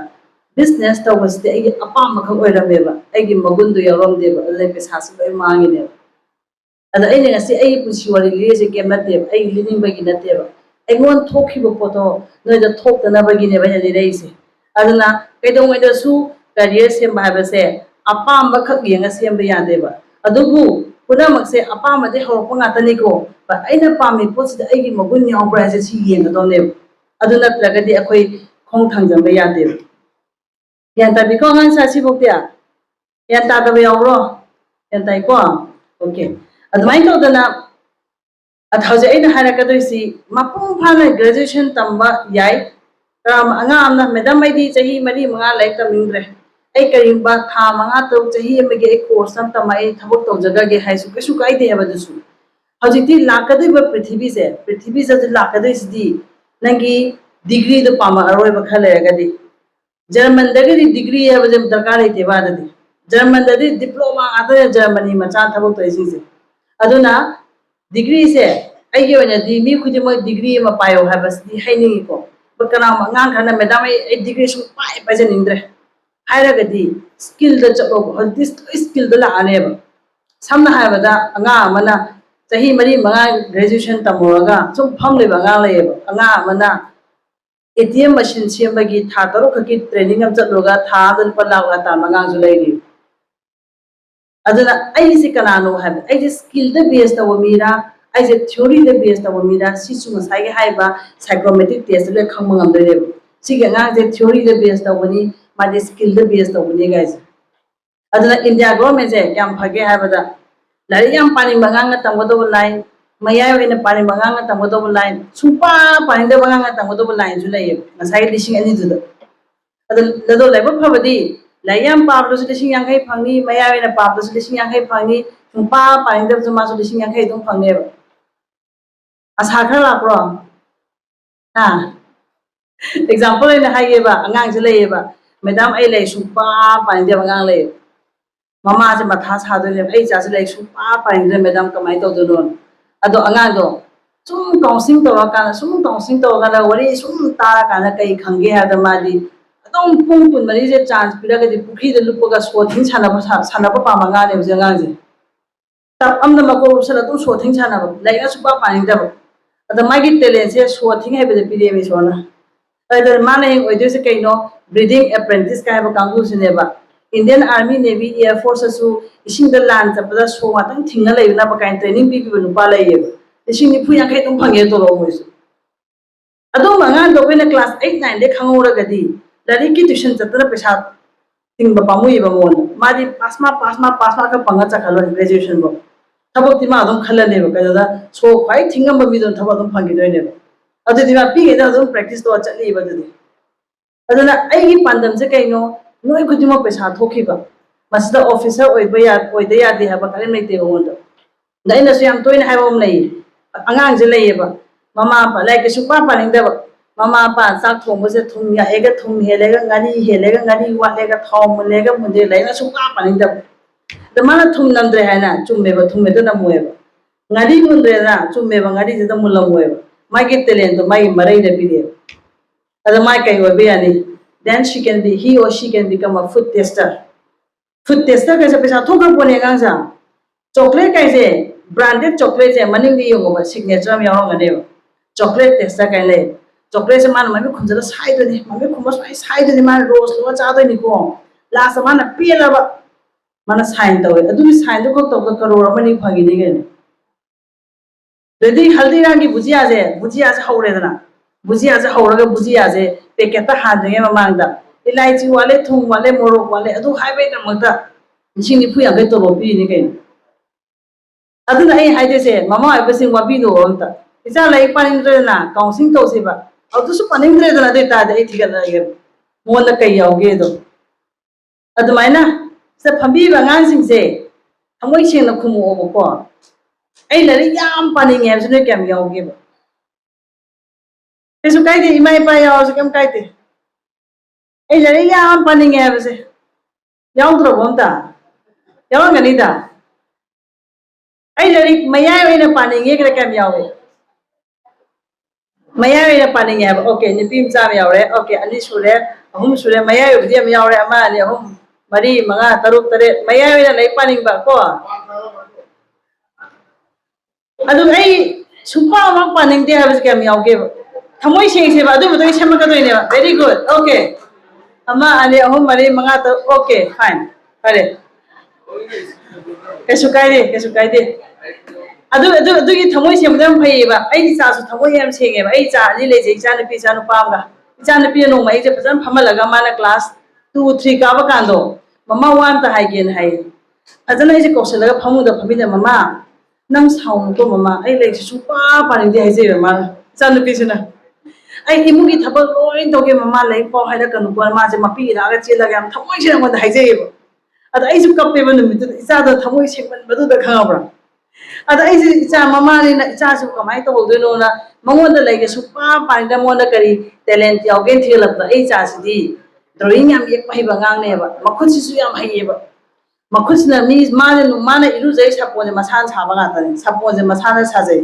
ꯗꯤꯇꯔꯖꯦꯟ ꯁꯔꯞꯀꯁꯦ ꯃꯁꯥꯅ ꯁꯥꯖꯩ ꯒ꯭ꯔꯤꯇꯤꯡ ꯀꯥꯔꯗ ꯃꯁꯥꯅ ꯌꯦꯛꯀꯅꯤ ꯒꯤꯐꯁꯦ ꯃꯥꯅ ꯁꯥꯔ ꯄꯤꯒꯅꯤ ꯗ꯭ꯔꯣꯌꯤꯡꯒꯁꯦ ꯌꯥꯝ ꯍꯩꯌꯦꯕ ꯁꯨꯝꯕ ꯑꯉꯥꯡꯁꯦ ꯄ꯭ꯔꯤꯊꯤꯕꯤꯗ 5% ꯈꯛꯇꯅꯦꯕ ꯗ꯭ꯔꯣꯌꯤꯡ ꯌꯥꯝ ꯍꯩꯕ ꯀꯥꯡꯕꯨꯁꯦ ꯑꯥꯔꯇꯤꯁꯀ ꯍꯥꯏꯕꯁꯦ ꯏꯁꯩ ꯁꯛꯄ ꯖꯒꯣꯏ ꯁꯥꯕ ꯐꯤꯂꯝ ꯅꯝꯕ ꯃꯤ ꯂꯥꯏ ꯌꯦꯛꯄ ꯃꯤ ꯀꯩꯁꯦ ꯄ꯭ꯔꯤꯊꯤꯕꯤꯗ ꯑꯁꯨꯛ ꯆꯥꯎꯕ ꯄ꯭ꯔꯤꯊꯤꯕꯤꯁꯤꯗ 5% ꯈꯛꯇꯅꯦꯕ ꯃꯣꯏꯁꯦ ꯑꯗꯨꯅꯒ ꯑꯩꯅꯒ ꯏꯁꯩ ꯁꯛꯄ ꯖꯒꯣꯏ ꯁꯥꯕ ꯃꯤ ꯑꯩꯅ ꯅꯨꯡꯁꯤꯖꯩꯁꯦ ꯀꯩꯒꯤꯅꯣ ꯍꯥꯏꯔꯗ ꯃꯣꯏꯁꯦ ꯗꯦ ꯑꯥꯔ ꯆꯨꯖꯟ ꯋꯥꯟꯁꯅꯦꯕ ꯏꯁꯣꯔꯅ ꯈꯟꯒꯠꯂꯕ ꯀꯥꯡꯕꯨꯅꯦꯕ ꯃꯣꯏꯁꯦ ꯃꯤꯑꯣꯏꯕ ꯖꯥꯇꯤꯁꯦ ꯉꯥꯏꯍꯥꯛꯇꯁꯨ ꯅꯣꯛꯑ ꯃꯆꯣꯟ ꯊꯥꯔꯛꯏꯅꯦꯕ ꯃꯣꯏꯒꯤ ꯇꯧꯕꯤꯃꯟ ꯌꯥꯝ ꯂꯩꯌꯦꯕ ꯑꯩꯈꯣꯏꯗ ꯑꯗꯨꯅ ꯑꯩꯗꯤ ꯏꯁꯩꯁꯦ ꯐꯖꯗ꯭ꯔꯦꯗꯅ ꯑꯩ ꯁꯤꯗꯗꯦꯕ ꯏꯁꯩ ꯊꯤꯒ ꯍꯥꯏꯗꯦꯕ ꯑꯁ ꯃꯈꯣꯟꯁꯦ ꯊꯤꯒ ꯑꯩ ꯍꯥꯏꯗꯦꯕ ꯁꯤꯒꯤ ꯁꯤꯅꯦꯃꯥꯁꯦ ꯐꯖꯗꯦ ꯀꯩꯁꯦ ꯑꯩ ꯀꯌꯥ ꯍꯥꯏꯗꯦꯕ ꯀꯩꯒꯤꯅꯣꯗ ꯃꯣꯏꯒꯤꯁꯦ ꯑꯩꯈꯣꯏ ꯃꯅꯤꯄꯨꯔꯗꯗꯤ ꯏꯝꯐꯥꯜꯗꯗꯤꯀꯣ ꯑꯦꯛꯇꯔ ꯑꯦꯛꯇ꯭ꯔꯦꯁꯅ ꯋꯥ ꯉꯥꯡꯅ ꯀꯩꯅꯣꯝ ꯁꯣꯏꯔꯁꯨꯅꯦ ꯊꯤ ꯉꯥꯡꯕꯤꯌꯦꯕ ꯃꯣꯏꯗꯤ ꯑꯗꯣ ꯑꯩꯒꯤ ꯆꯤꯟꯗꯒꯤ ꯑꯩ ꯊꯤꯅ ꯉꯥꯡꯕ ꯉꯝꯃꯣꯏ ꯃꯣꯏ ꯃꯇꯥꯡꯗ ꯀꯩꯒꯤꯅꯣ ꯍꯥꯏꯕꯗ ꯑꯩꯒꯤ ꯄꯨꯟꯁꯤꯗ ꯍꯤꯡꯉꯛꯄꯗ ꯅꯣꯡꯃꯁꯨ ꯊꯋꯥꯏ ꯅꯨꯡꯉꯥꯏꯇꯕ ꯅꯨꯃꯤꯠ ꯑꯃꯗꯁꯨ ꯃꯣꯏꯒꯤ ꯀꯣꯃꯦꯗꯤ ꯌꯦꯡꯉꯒ ꯑꯩ ꯅꯣꯛꯈꯤꯑꯕ ꯑꯗꯩꯗꯤ ꯑꯩꯅ ꯊꯋꯥꯏ ꯅꯨꯡꯉꯥꯏꯇꯕ ꯅꯨꯃꯤꯠꯇꯁꯨ ꯃꯣꯏ ꯏꯁꯩ ꯇꯥ ꯑꯩ ꯖꯒꯣꯏ ꯃꯇꯦꯛꯇꯁꯨ ꯁꯥꯈꯤꯑꯕ ꯑꯗꯨꯅ ꯃꯣꯏꯁꯦ ꯑꯩꯒꯤ ꯄꯨꯟꯁꯤꯒꯤ ꯂꯣꯏꯅ ꯂꯥꯛꯑꯕꯅꯤ나 आर्टिस्ट काइसे ऐदी हम वांगा थमेबा कइनो मोइसे ईश्वरने सुक याम पृथ्वीसिदा ओनली 5% नेबा मोइसे मोइगुम्बा याम नै पोन्ते हाइबा अदमाइ तौदा ऐ चाने बिसु ड्राइंग याम हाइबा मीसे 5% सिगि मर्त मासु याविनेबा ऐ चाने बिसे अराइबा मीदि ओइरो हेबा ऐना खंजैबा डाइरेक्ट माना पानिंजद्रगसु हे माना ड्राइंग दा चखगने हे माना तबो याम प्रोडक्ट डिजाइन काइसे प्रोडक्ट डिजाइन का हाइबा कोर्स कइनो हाइरगदि कइमा पोट अमना इंडस्ट्री दगी सारगा थोलतिङाइदा पोतुगी मसक तो हाना डिजाइन तो कांगुने एग्जांपल मोबाइल अनोक है अनोक की फ्रेम से मसे इंडस्ट्री दे थोलतिङाइदा प्रोडक्ट डिजाइनर से डिजाइन तो थोलइने अमाइन तो दन अखोइना सिनेबा mobile laptop car bike aeroplane helicopter spacecraft rocket missile को मॉड्यूलर किचन वॉशिंग मशीन आदि रेफ्रिजरेटर एसी फैन जितना इंडस्ट्री थोले खुदिमक से मासे हाना डिजाइन तो यादेबो सी कांगुसने होना प्रोडक्ट डिजाइन हाइसे मसी कनाना तमगनी ड्राइंग याम हैबा मखुत याम लेंबा मुंद्रंग याम चुबा गाना तमदोने बस मुंद्रंग चुबा दे ड्रीमर तमदोने बस अदो सिगे याम तांग कोर्स ने बसे इंडिया दा मतम दा लुपा लाख तरा पिरमे बसे 2019 अदा लुपा लाख तरा चाही दा हजिकती गवर्नमेंट ना इंटरवेंशन तोरपदगी दी मसी लुपा लाख अहु मखाना सु यारे मतांग इसे कइनो हायरगदिने सेंथोक्सु लेजे मोइदि यामना एग्जांपल अंगांगदुना घड़ी माना डिजाइन तौरेबा HMT कंपनी ना पामेन खलो अदै तागदि घड़ी इसकी डिजाइन से मागा लेना योना दोइनेबा लुपा लाख तरा लाख रुपया मा योना दोइनेबा अजे कोई इंडिया की रुपीस माइन तोरस माने ये इदो इंडिया की सिंबल होंगिदना रुपीस से इसमाइना अदुदो प्रोडक्ट डिजाइनर ये इने दो अदैदि था kana khoi tongiba कार से अनंत कृपा को नुपी ने येकपनेबा करो मंगा फंगिने दो शाहरुख खान फिल्म नमम दाइदा माने मेकअप तौरिबा माइ गाड़ी दो अदुदो नुपा खने ये ममिंग दे कॉरे चोपड़ा कनो दे हाइबनेबा को करो हम पीने अदुगी बस तो माने डिजाइन तौगे शाहरुख खान की के ना बस तो अद प्रोडक्ट डिजाइन कैसे मी खुदिंग में तंबा याबा नतेबा अद सोंगी इमुंग दा ड्राइंग हाइबा अंगाम लापा कैसे याम थी लेबक फैबा नो 5% की मोंग दा लाइने बदो गांगो मैं तो ऐ जाने पिसे मादी स्किल अनि यावेबा अमना ड्राइंग मादी प्रोडक्ट डिजाइनर होगिसु यारे अदे मा नोंगै खंग खंगोदना ममा ऐसे नोंगै इंता कापके हाय माना अदे नोंगै तमंदा पुरगैने मादी नोंगै जे काफनबजे अहांबा कापजे तरा पालिने मासे अदुगद ऐ जाने पिसे ngarang na hasu maru chani ka pada 192 maru mudi tara da pale ba dare ado ai cha je arai ba nga te ba adum ma olympic yogine ba larikti pass mark ka phangalore ma ge ti maths 100 ki manga 35 phangadi yen kilo ma 45 phangadi yen kilo ne koi mung upai leite ba ai cha ne bi isona sema pada pung ahum mari lai pa ba ngam gi mona sakti isona hapak te ba aduna mama ai di makeup tho odana isa sa kana no khangjare ba अदस लापीबा ममा पाबा सिंसे काम काना makeup थोक्तनो हाबतो अद इचागी मतुंग यंगा like पालोबा पाबा ngambagi शक्ति याम याव त बंगा लाइक पाव सम प्रेशर पिरगदी कैदवी ससाय खोगी मैच्योरिटी लेवल जे हेला मतुंग दा सही 33 हेला मतुंग दा एंजाइटी स्ट्रेस डिप्रेशन लापगी चांसेस सा वांगे ना सिंसे अदना इसा सिंसे अखोगी सगोल लमजन याव सगोन दुसु नते ब मोइदि अद नुक्षिना योक्सेबा अद नोमा अंगा खन हाये मैडम क्लास 12 थागदो अंगां खंगना ऐदी क्लास 12 मा या फंगबा फंगदबगे ऐ करिम खंदे अदो ऐने या वाजरी से ताकक अमा खकिनी ऐने कैनो हायगा माना पेखा थारो थोलपदा ममागी ममित अनि दुगा मपागी ममित अनि दुगा ममित मरी दुदा अंगोंदे येगा नंग मा क्याम तरोंगे हायबसे अदुगी अकीबदुनी अंगां जे यावरिस अदे माने अदुदा पिंददना ऐ मासिना चाक चागेराबो हंगोय डाइनिंग टेबल से बोय हम पुथोरा कोलो पुथोरा क्वेश्चन पेपर पुरो हाइदुनी अदुगा मार्क्स हम ठीदुनी ममादो होलगा मा आइ अदुना इ लेगा सुपा पानिंद्रे अंगादो माइ मोदो दे फेरो थोप फरे का हाय अंगादो प्रॉब्लम ना इनी मको तु अंगादो अदुना सी तोबिदबो कोय हाजेसे इचादि ले खोमनेबा सेमिमुना सेमबे यानेबा मोइदि पर मकोस ने लेखा खबा खुद पाइ के मेदे अदुमाइ तोदना अंगांसा हौजिक मसदा मेडिकल थागे अंगांग खै यावरी को इंजीनियरिंग तमगे अंगांग खरसु यावरी मोइना हेंग तौदोसे स्माइन तौबियोबा डॉक्टर अमसु इंजीनियर पेखा थागे ना खन तारगदी क्लास 12 लोग प्रिपेयर तौबदुदी याम थेंगे बसिदी कम कांदा होगनी क्लास 8 के होगदोने मेकिदी क्लास 8 के होना सिगी प्रिपरेशन चटकदोबा अदुगा मेडिकल अमसुंग इंजीनियरिंग सिदी ngasagi class 1 dagi na class 12 fawagi any portion hangakane ba moida adda khoi class 11 jo khadagi lari paraga di yaroiba adugi mathakta mo kedawi angang sing asoiba class 11 12 ka angang sing se government na piba NCERT gi textbook to moi pade textbook se moi pade ba athaba lai to paeba athaba lai di mark phangna ba gi neba kaino da athaba lai to khoi gi textbook di kamai tawi CBSE gi textbook pabiyo pakha tha ge ha sumba CBSE की text book पाए से कहीं है मुझे explain हम तौदेव समना है गाड़ी की नकल यावे कॉन्वेक्स लेंस नी कईदौबैनो हागा मै अदुगी आंसर पीरमदेव अगांग नसाना थिजौ हाय अदुगी आंसर फंगनबगी जर्नी सिदा अगांग Singh खंगदब knowledge ma'am खंगेब but अथाब लेतुददी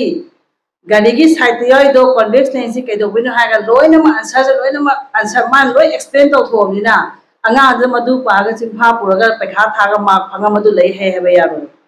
अदुदी अंगादो अखोगी spoon feeding कवे बदुदी अदु अथाब लई तो पारगदी स्पून फीडिंग नेबा अदुने द कंस्ट्रक्टिव रीडिंग जे लईत्रे अदुना केदोबी पैखा खंगा पदे खंगद्रे बखो यान तै कवासा अदो मेडिकल एग्जाम हो से इंजीनियरिंग दे केदोबी दे लेक्टियर विद थ्योरी दो अदु युफम ओरगे एप्लीकेशन हंगा कने मोइदी समना हाबदा सेम से तंखाई तागा ब्राउन मचु संग इसे कईनो हंगा कनेबा मधुगी फाउंडेशन दी को क्लास 8 दे यावरे यान ताबिको हेजे चंगासा अदुना टेक्स्ट बुक से याम फजन पाबिरो क्लास 1 दगी ना क्लास 1 2 3 पिमलगसु क्लास 6 दगी ना क्लास 8 फावगी 10 फावगी फिजिक्स केमिस्ट्री मैथमेटिक्स से फजन पाबिरो इंजीनियरिंग थागे मंगांगी दी अदु 11 12 की क्लास टेक्स्ट बुक ते फजन रिवीजन तौबिरो अदु कोचिंग से मखन अनि थोग यावबा अखोई स्वाइगी ऑनलाइन ऑफलाइन हमगा मपालन की ओजान तक ऑनलाइन हमगा अनि से यावगा चलो सेम थिंग मेडिकल की दी फिजिक्स केमिस्ट्री मैथ्स बायो मरी मग रिवीजन तौबियो क्लास 6 से 10 फावगा अदुगा मेडिकल थागदा वांग दी यारगदी वासवाना मैथ्स से तो मतो इना चतसे काइनो हादा क्लास 11 कारपददी फिजिक्स हैबत लरिक से पेज खुदी अंक यावे पेज खुदी अंक यावबनिना मेडिकल थादोनेना अंक थादोखिबा कांगुसे अंक से मारगा होलेबा अदुना मेडिकल एग्जाम ददी क्वेश्चन अमगा मिनिट अमगा क्वेश्चन अमगा मिनिट अमगा नेबा अंक दो मारा बोलेना मिनिट मंगा चखितादे अखोय केम नंगोय अदुना ममाम पाबसिंग से मचा से के दोवी इसादे डॉक्टर ओदोनिना नंग मैथ्स लौरो ते हायेबेदा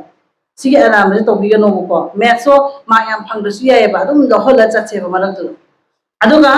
मेडिकल से अखोयना नीट थाई से कईनो डॉक्टर मखन तरे लेयेबा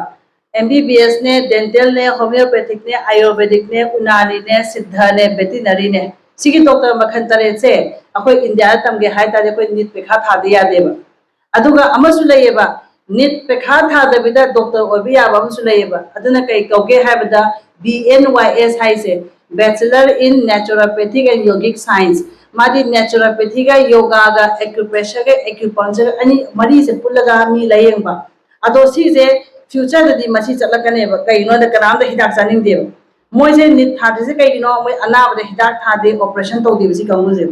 एग्जांपल कोई किडनी फेलो रेदना डायलिसिस तो देब मोय खोंपाक सिदा कई मही म दैरगा फी अंगो उसे कन्ने के छलने खोंपाक दा नोंगाला कांदा फी अंगो उसे मुसु उरंगनेबा टॉक्सिक से फी देगी चिंगा पुगी भाईतार खोंपाते चिंथोकी भाईतार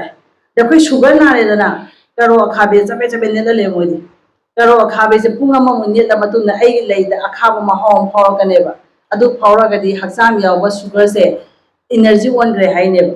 सुमाइना लेयंग कांगुनेबा BNYS हाइ से ही लुपा ला अनि मखाय मुचांग बने सी कोर्स से साबा तक यावरद को क्लास 12 ले बंगासिना डॉक्टर दी ओजनिंगबा नीट दिमाय पाउदबा अदुम अंगांग तमगे हायगदि मसी तंबे यायबा अदु गवर्नमेंट की थबक तोगे हायगदि आयुष की हॉस्पिटल चंगदो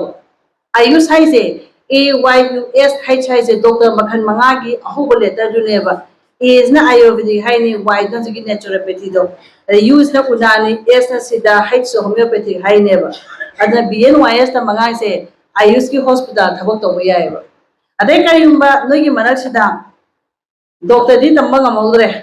बट डॉक्टर की टाइटल दी पामबा DR से नोगी हेंग लोहोंबदो बातोनगा हामनिंगबा ए हाइसे अदे तादी चप्पे याब कोर्स मैम लई लारी खर पारा लोरेबको अद हजिकांदी फार्मेसी के थाई बीएससी फार्मेसी के खले चटना दुबु अयाम बना जिति फार्म दी तमानेबा फार्म दी हाइजे सही तरुक तमेबा डॉक्टर इन फार्मेसी हायबा मोइसु डॉक्टर की टाइटल फंगेबा मोइसु लोरपो मतमदा नगी मिंग ममांगा डॉक्टर नमकनेबा मोइसे कनानो हायरगदी अमेरिका दे होरे इंडिया दे हजि तंबा होरपदा गायरिको हयेंग होगी डॉक्टर अमना एमबीबीएस के डॉक्टर अमना सिगी नुपा से जॉन्टिस नाय हायरगदी हिदाक से डॉक्टर इन फार्मेसी का मुने पिराने अद अमेरिका चप्पा हो चनबो होरे इंडिया जो होनराने सी पोसे हिदाक से फार्म दिन पिराने खले गदी पेशेंट की हिदाक से सी सही तरुक तमे बसिगी लाइन से दे अमना कयुबा खोइना एमबीबीएस से खलोद्रे को बट अखोइना डॉक्टर की टाइटल जो पामजबा मीसु लेयिंगबा पामजरगदी तंबा याबा अमसु लेयबा के नो हायगदी स्पोर्ट्स फिजियोथेरापी डॉक्टर काइसे अखोइ स्पोर्ट्स प्लेयर अमना बॉल ना पालगा लंपातगा तालै मतमदा नुपा मचिन से लेदना बेक अम पायरगा मोइदो कनानो हायगे स्पोर्ट्स फिजियोथेरापिस्ट नेबा मोइना तौदोइसे कइनो स्पोर्ट्स प्लेयर म्यांगे सिंगी नौरिसे मोइना ने लेयिंगबिबा फिट थंबिबा सादरिगे सोला जुमने कनो पायरगा चेंगिंग अमेबा वर्ल्ड कप सानाबदा विराट कोहली द मक्लाक चिंगना माइ खंगाव चिंथरगा मक्लाक तो पाइ लेजना अदुकांदा नुपाम चिंथरोक्त्रो मा मक्लाक तो कनो पाइबिदा अदुकांदा विराट कोहली चिंगिदो द स्पोर्ट्स फिजियोथेरापी से इंडिया दे ह्यूज डिमांड है मासे सिगी डॉक्टर की टाइटल से फंगे हाय तादी सही तरे चंगेबा क्लास 12 होरा मतुंदा सी जखोय तंबे यायबा अद माना थबक तोबे याबसी sports university national sports university central sports university अदुगा आर्मी नेवी एयरफोर्स ओलंपिक सानबा नेशनल गेम सानबा प्लेयर्स से मोजो स्पोर्ट्स फिजियोथेरापिस्ट दरकार ले मसी कनाना तमदोइनो हारगदी मसा मौ फबा नुयबा नतब मसा मौ फबा खवांग चाव मिन तमगदी मिन थाजबा होयेबा सिसे अदुना मया इकंग कंगन नेम तो चखितागदी मिन थाजबा वालेबा अदुना करियर हाबसे ngasa हाबसे साइकोलॉजिकली फिजियोलॉजिकली लोइ चंगे हाबा करियर सिदा अद मीगे मो फिबम मुति सु दरकार ले हाबा समना हाबदा माजो साइकोलॉजिस्ट येंको अदि आइगे साइकोलॉजिस्ट नते अदि नागासु अखोइ नाता लाको मी एसी मतबु आई पैसा यम पाइले अद हराव फोंदो को लापदि कनाम लाओएबा प्रॉब्लम पूरा दम लातोइनेबा अद आई साइकोलॉजिस्ट येना फमग आई सु समगै फा फा फमगेबा अदि मी दुदा आई को आई वखन लेयंग लागा लेयंग दन पीजे मसा फा फा फममे हाइदि थाजब ngamo हेबा अदमाइन तो करियर से मी गेटअप मी नियो बि हक्सांग गेटअप सु दरकार ले हेबा अदमाइन तो दना स्पोर्ट्स फिजियोथेरापिस्ट कैसे ख वांग चावबा मसामो फबिन ओइद्रगदी मिन सु थाजब सु वालेबा को अदमाइन लेरे अदे अमना अखोइना कोविड तग सीजे लेना दुना सीबगी मथता साइकोलॉजिकली सीबसु यावे अदे मथता लंग्स की थेरापी पिना मी से क्या लेते मोइसे कनानो हारगदी पल्मोनरी फिजियोथेरापी डॉक्टर हाइसे अखोई लंग्स की कैंसर नाबा एस्थमा नाबा सो होमगी लेना लेबे मी सिंगे थेरापी पिबी दरकार लेयेबा सिसु हजिकी हाइबा पल्मोनरी फिजियोथेरापी डॉक्टर तौरकदोइनेबा सब माने हार्ट किसु लेयेबा कार्डियो फिजियोथेरापी डॉक्टर कायना हाइबा पोचे मथंग चहिदगिदी अखोइना चिंगनाबम लई मसी नीट की मखा चलो हारकदो माले अदो हंदक सही फावबदी फिजियोथेरापी तंब मीगिदी नीट की दरकार लेतेबा मथंग चहिददी नीट की दरकार लेबगी याबगी चांस अम लेयेबा माइन तौदना आई मेडिकल की मताना हाफम चौरपम हाइजरेको मथन राइजे इंजीनियरिंग नेबको इंजीनियरिंग से स्माइन तवेबा अखोई हजि अखोई फ्यूचर की दमक प्रिपेयर होइसेबा हजि मयाम तमनैबा सिविल अद इलेक्ट्रिकल मयाम तौरिको सिदि याम लेरेबा मी से अर हेंग फ्यूचर दि मान लाकदि कनानो हायरगदी आईओटी का हाइजे इंटरनेट ऑफ थिंग का हाइजे Alexa can you sing a song का सही छलैदो अद इंटरनेट सिजने पोट अमगा अद माजे कई कवी इंटरनेट ऑफ थिंग है आईओटी का सिजे इन फ्यूचर नेबा हजिकानि के दोगेदा कार सामतन आईओटी हाबेबा इंजिन दा अदुना ngasai मपुदने कार तम थौदनेबा इंजिन जे कोई ब्रेक फेल होदोरे जे माजे खंगदेबा पर हजिकी आईओटी जे माजे खंगेबा अद माने के दोबी कार जे चपल लेफनगिनेबा माना मपुजे खंगे खंगोदा थकल लेफनगिनेबा कार जे ब्रेक फेल होदो तारगदी सिके जे कोई तंबे याय देखो data science Tambe engineering data science की पूरा हजिकी पूरा मसी ह्यूज डिमांड है इंडिया की पृथ्वी की को अदे नोय तबे याबसे ड्रोन टेक्नोलॉजी तमो खलेगदी आर्मी की जवर थबो खलेगदी आर्मी कैसे सही ट्राई पांदैना सही 15 के मोंद लेबा बी सिंग से मोय नहा ओइरिंगाई की सही 3 5 सिजना थादोरा लेबा अदुना होजे अग्निपथ काय लाइजे केम नतेबो को अग्निपथ काय लाइजे नाहा जे सिजिन औरगा थादोरपने लोरकान ददु अदुना आर्मी के खले दे लौररोय लान तौबा का आर्मी दरकार लेत्रे हजिक अमेरिका ना माइलम लापे ईरान ना माइलम लापे अदि लान तौने जे होने आर्मी ते याउदबिदा अदु नने तंबे याब ड्रोन टेक्नोलॉजी तंबे है ड्रोन टेक्नोलॉजी तंबदरतना ड्रोन पायलट सुम तमसलो था तरो की ट्रेनिंग अमा अदि येन थोमद फदिगोम साइबसे हाविदना अदमना अखोइन तमी पोद फदिगोम साइसलगदि थबक फंगबे हेलेबो को गासा अदुना ड्रोन टेक्नोलॉजी तंबलोरगा ड्रोन पायलट से था तरो मुग तमबदे तादि थबक से हम फंगे बसगी मतमदा अदैदि मुनने कंप्यूटर चटके हायरगदि कंप्यूटर खतंग तमबदि काना देबा computer engineering with artificial intelligence and machine learning है ना अहुम से पुलगा तमगदोम ने हजि मतमदि हाइबा पोस्टिंग से गवर्नमेंट कॉलेज अंद फंगोएबा प्राइवेट कॉलेज या मले फंगनेबा अदना हजिकानी कंपनी ने पामी से गवर्नमेंट कॉलेज हायगा आईआईटी दे लादे खंगरे अदना तबिदा अतोप स्टेट लेवल की गवर्नमेंट कॉलेज दी हय याम हय बंगाम दि थो फंगी को बट कंपनी ने पामे दी इंटरव्यू लापो मतमदा अहेन ब फदिगो म्याम सा लापो मी से पामे हबा अदना कंप्यूटर इंजीनियरिंग तमदा आर्टिफिशियल इंटेलिजेंस हैरपा मशीन लर्निंग जो हैरपा अदु मी पामे हबा सी पोट अहुम सिया तमगी तागा अंगांग दो एप साबा हैगनी वेबसाइट डिजाइन तब हैगनी मोबाइल गेम डेवलप तब हैगनी अदुगी मथता अंगांग दो एथिकल हैकर्स जो एबी है एथिकल हैकर्स हाइदे कनानो the hackers who work for the government of India अदा काजे थबक तबनी साइबर क्राइम दा सीआईडी दा सीबीआई दा रो दा इंटेलिजेंस ब्यूरो थबक तब याय अदि अखोई इंडिया मचा हाइतार अखोई मैते की वादा इंडिया मचा ने हम तम दब लाइन हम लय असिम बंगाली अदु तमे मैं तमिसे कहीं है प्रिंटिंग टेक्नोलॉजी है इंजीनियरिंग प्रिंटिंग टेक्नोलॉजी तम कांगू से रिजर्व बैंक ऑफ इंडिया तप तप तप लाकने से कांगू से कहीं मोदी नकली पैसा से करम ऑफसेट लाइनो कहीं मोई खंग मंगमे अदम मयाम तम दब पोत कई लेगे थीरेगा हुम तम से हम दरकार ले हजिकती अदुना मामा मम्मी पांग मम्मी ना हजिक कई तमगनी एनवायरमेंटल साइंस तमगनेबा अदुगा एनवायरमेंटल इंजीनियर तमगनेबा अदि एग्रीकल्चर इंजीनियरिंग तमगनेबा मम्मी पांग मम्मी थुना पांग कांगू से कई थाइना मियोबे से अखोई ड्रेस से सेत्रसो अमम खै इकाइबे वानी सादब खुसुगा यारो हजे अखोइना डॉक्टर इंजीनियर ओइनो होनरेंगे एग्रीकल्चर से लोइना अखोइ मिराइ बिरेको नोमो खै चानिंगाइ लेरोइदेने अदि एग्रीकल्चर की फील्ड ने एग्री इंजीनियरिंग तमो कांगू से माइ मुंदो हेवै पृथ्वी से काइ गितागसने चरा सुने हेलोय कइनो मोदि लेनु मनु तौरगा इंजांग थाबजो हे जि कांगू जि एग्री इंजीनियर का हाइजे लेबाक मनु जने तौर कांदा फ्लो सेमदनी को अदुगा मोइना पांबी थादोइसे यूवी रे सिजिनागा ngaगी मथीगा न्यूट्रिएंट का सी तो इंजांग नपी फजन थाबे यायबा अदा फ्रांस दी अर्बन फार्मिंग है बसीजे युम ममदा लममदा फ्लो तरा साता गदी मदुले मी सिंजे नै लेनुंगा इंजांग नपी थाना चिंजा थाजो है फ्रांस दी अदुना मोइदी मखादा तो थरा मोइदी इंजांग थायो सिजे कोइ के है एग्री इंजीनियरिंग के हाइजने अखोइ हे वै नुसिन होरतबे यारोय इसिंग थलतबे यारोयबा गवर्नमेंट थबलो का दिस कनानो एयर पोल्यूशन दा थबक तगदोमी वाटर पोल्यूशन थबक तगदोमी अदुना मयाम डॉक्टर इंजीनियरिंग तमिंगैदा एनवायरमेंटल साइंस आयो तोंगो कंगुदो थबक ताप ताप ताप लाखरनी एग्री इंजीनियरिंग तममी दो थबक ताप ताप ताप लाखरनी एनवायरमेंटल इंजीनियर हायगदी इंडस्ट्री दगी फता हौदी पोजे थोरक मतमदा अखोगी लेबाकता अखोगी ngसागी पोल्यूटेंट से टॉक्सिक से हेना यावदनाबा कैदा हौसिगे ना स्टडी तो कांगुनेबा एनवायरमेंटल इंजीनियर का हाइजे मोइजे हे गवर्नमेंट ताप ताप ताप लाख तो कांगु ngaतनेबा अदुना अगांग सा आइन हाइजे से हजी होने मुकेश अंबानी की मचानु पाना बंतारा ना माना गुजरात अचौबा एकर लिसिंग क्यानो की लमम माना अखोगी लमजे लेरकाना माना जू सेमेबा इंडिया पुंबा पृथ्वी पुंबा थीना तौबा सासी मा लोइना खोमे आगा माना सेवा तौरीबा अदुगा उजु मा लिसिंग लाख कोटी क्या मान उजु थायेबा अदु कइगिनो सांगा या नुसिबे वासु नतेबा हयेंग वाइ केदौबी कार्बन क्रेडिट ना मा लाकनेबा कार्बन क्रेडिट से लापा मतंदा हयेंग वाइदी पैसा से कार्बन क्रेडिट लेरा अदुने पोत से कार्बन क्रेडिट लेरा कदोइने हबा अद मीगी एडवाइजर वांगबने हजे मोय तइजे बंतारा काइ तइजे कार्बन क्रेडिट नेबा पृथ्वी की पोल्यूशन दा अइना कदाय बो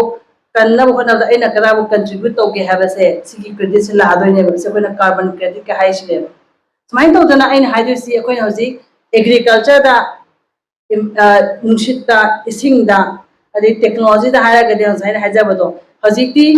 केमिकल इंजीनियरिंग तमोबसे हम कानै हेबा कैनोदा दि बायो वार हौरानेबा पृथ्वी से बायो वार हौरागदि मदुगी बायो वार दो काउंटर तौनबा अखोइसु केमिकल इंजीनियर याम दरकार लाए हेबा अदु तमदे हेबा अखोइ अगांसिंग से यामना मयाम तौनैबा सिविल मैकेनिकल इलेक्ट्रिकल तौनै केमिकल इंजीनियरिंग तमगदोमनिको बायोमेडिकल इंजीनियरिंग कैसे जर्मनी ददी खलेगदि किडनी डोनर दरकार लेत्रे आर्टिफिशियल किडनी सारे मोयाददी अदो कायदे कना तोइनो बायोमेडिकल इंजीनियर का हाइजे अददी इंजीनियरिंग कछु मेकाट्रॉनिक्स के तमोबा से खुद से तत्ले खलो ऐने सि लेंगे जे ब्रेन सिग्नल पीनेबा खुद से तत्खि मतंददी खुद लेबां खा तागी मतंदि लेंगा ब्रेन के समद्रबनिना हरिति के जोगी मेकाट्रॉनिक्स न्यूरोसाइंस तमोबा अदुगा डॉक्टर का पुल्ला कांसदा चिप अमा सेम लुखम द फुमदोइने अदुगा रोबोट को खुद से हातोइने ब्रेन की सिग्नल से ngasai chips na receive to kanda amman mo transmit to done robot khud na jikani robot khud pa na su chak cha ba yare phi su ba yare kai da du myam du ne aduna sumba hayang mai artificial organ ga semok pa ya ba khoi cloning se ya de ko worldwide ta cloning di ya de du biomedical engineering ga de future ne ba aduna angang sa ai no de haide se engineering tam ki harak matam da ai se kam engineering chana do no ha ba do aduna hojik india da lai se 68 branch lai ba engineering da maths am hai angana kai tamgani bio hai angana kai tamgani chemistry hai angana kai tamdono kai tonga lai je ba akoi adom da swing yeng da bida maths hai ta bangana computer tamura de ma fail ore sigi posi yeng biyo si yeng hok da bai ne ba engineering tamaga angang ta lai ka hai mens sima yeng sen biro ko de mathan da lo pa me bangam si yauri ko aina haja ningi se lo se hiram khuni mak da lo se change ba लो से Hiram खुदिम चंगी थुम packet अमना industry देगिना आइगी सखुम यो बै जनी से commerce नेबा but अदुसु लो ना bound तवे अद लो से लो the ख्वाइद lake पा बंगांग दी मागी अपॉर्चुनिटी याम लई लो द लेक पा त बंगांग दी लेखा ता मांगनेबा लो से हिरम खुदिम त लेबा को अदु ममांग चही दसु ममांग दसु इन आईएएस ऑफिसर अनो वन नौ न खन मी सि कुना बचत लेबे न दिल्ली दा दिल्ली की कोचिंग सेंटर मोई मैम से प्राइस के पीएबा कोचिंग सेंटर आईएएस खनबगी अद मोई ट्राइम पान उनरेबा मोई ट्राइम पान उनरपस मोई निपान मपन अमदी लो की छात्र होइरमेबा मदा इना कईगिनो लो तमगा सिसना आईएएस खनबा मसिंग याम से कईगिनो ऐसे मो लो प्रोफेसर मना का चलेबा दिल्ली दा इन हांगे सर लो तमगा सिविल सर्विस ता खली जे कईगिनो हाय का ओजादो ना खंगदी मासु अदु मा नुगा मन हायबा ओइबी याबा मना लो से तंबीबा मतमदा अगांग सिंजे मैनिपुलेशन से तापी प्लस मगी प्रेजेंस ऑफ माइंड से डेवलप तवे है अदर मोजे कदोगे हैव द इंटरव्यू पीबे हम है बसी कमोसे अदुना लो तंबा अगांग साइकोलॉजी तंबा अगांग फोरेंसिक साइंस तंबा अगांग सिंजे सिविल सर्विस के पेखा था द मोजे इंटरव्यू पीबे हम है खंगदब पोतो खंगदी हैबे खो हाइदे मी थमोय हुरा मंगामे सन हैव द आइगे छात्र मा सही क्यानम लाइक पारागा माजे सिविल सर्विस पेखा थाइनेबा क्वेश्चन निफु यंगे हंगे मा लोय खुमे ये क्वेश्चन से लास्ट क्वेश्चन अब हंगे नंग नोंगाला के दोगे न नोंगाला का मया सेगे हाय जाने साउ इंडिया मचानी को मया कदुदी इंडिया दा टूथपेस्ट मखन क्या लेगी हाय ये दमाना कोलगेट पाल्मोलिव अदु हाय जाने अदु नते हाय टूथपेस्ट मखन क्या लेगी मा आंसर लेत्रे लास्ट दे के दो युन द हले ये मो बहरेन टूथपेस्ट तो ने सेगी बक टूथपेस्ट की मनिंग दने मा काम यावरंगने असंगबा अंगांगबा पर्पल पिंक मचु गन दो अमा यावरंगने अदु खुदिमकी अर्थ लेरमे हाबा अदने क्वेश्चन निफु यंगे आंसर चप माना खुमबा नुपादो स्माय हाइरी पिंग आइदेना होजि बोबदा नंग नया सेंगिबा टूथपेस्ट मसक खंगदबा नंगना इंडिया की सिस्टम कमाय ज्ञान तादो रे ताथोरि हाइजिने माला वन हाय मैडम ए पृथ्वी पुंबे लारी पारे ए टूथपेस्ट पाहौद्रे हाइजिने द अंगा हमने केदोबी आंसर तो खुमद्रे माजे हंगैबा पोसे मा फजना तो खुंबा हैत्रे आंसर से खंगद्रेबा अद लास्ट स्माय हंगी बैबा चंगा बाय जे लय हे बंगा गातने रिटन टेस्ट पास होला आबने बैबा इंटरव्यू चंगा बकांगु से अद स्माय हंगी नंगी बाबा नंगी फादर ना क्याम थाजगे हाय माना ngतंग वखन खला माय पर्स तगी माना एटीएम कार्ड पुथोरी एचडीएफसी की एटीएम कार्ड दग टेबल स्माय थमे मा हाय ऐ पाना पुछि के तारा को पैसा से रुपा लाख कुन मंगा यावी अदो एचडीएफसी की बैंक सेविंग तवी अदुगी बैंक की एटीएम कार्ड तक अखोई पाना एंगोन पीरे ना माना ले मे आदो अदो IS खलिने हायबदी nang lari yang hairaga nang ansa khudi mo khumaga IAS khane am leite moi yengai nang presence of mind leibra nang se decision maker oibra chini ba moi yengai se kem natte haba ada akhoi gi meitei angang si dadi sigi potsi am wa leba aduna lu ga tamge civil service ke pekha tha ge ba ngang sing se mangol jaw amata na khalsong khaloeba mama na ising hon mer so yeng leiba mapa na sumang wai se dum yeng leiba ngang mama pa like ta pa sum pan ba nga je sum kan khaloeba si thabo sin kaigino habada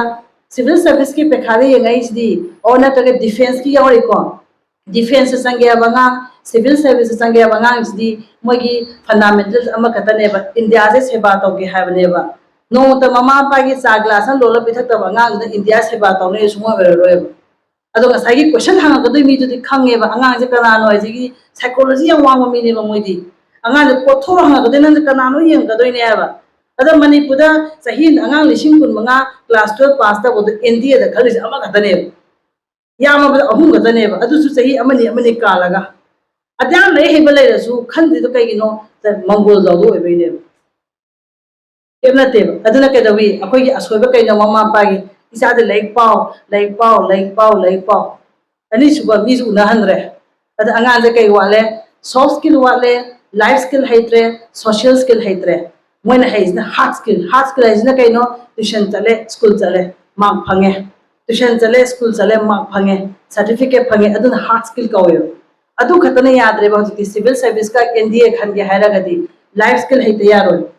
life skill kaino decision making haji pawda nupi thiba nupa mana mama da ima frit ani simanta kari lidu gen hangma nupa lai ri ba ji manipur silta da zule ngane dumba class 12 ka ima ai kai setu no dum hangwa mi lei bane ba decision making khang da banga ne life skill wa le ne ba imung ki thabak to hon biyo banga si se responsibility ne imung thabak to wa ha se thum thai se responsibility ne sak thong bada si darkar le he banga sa aduga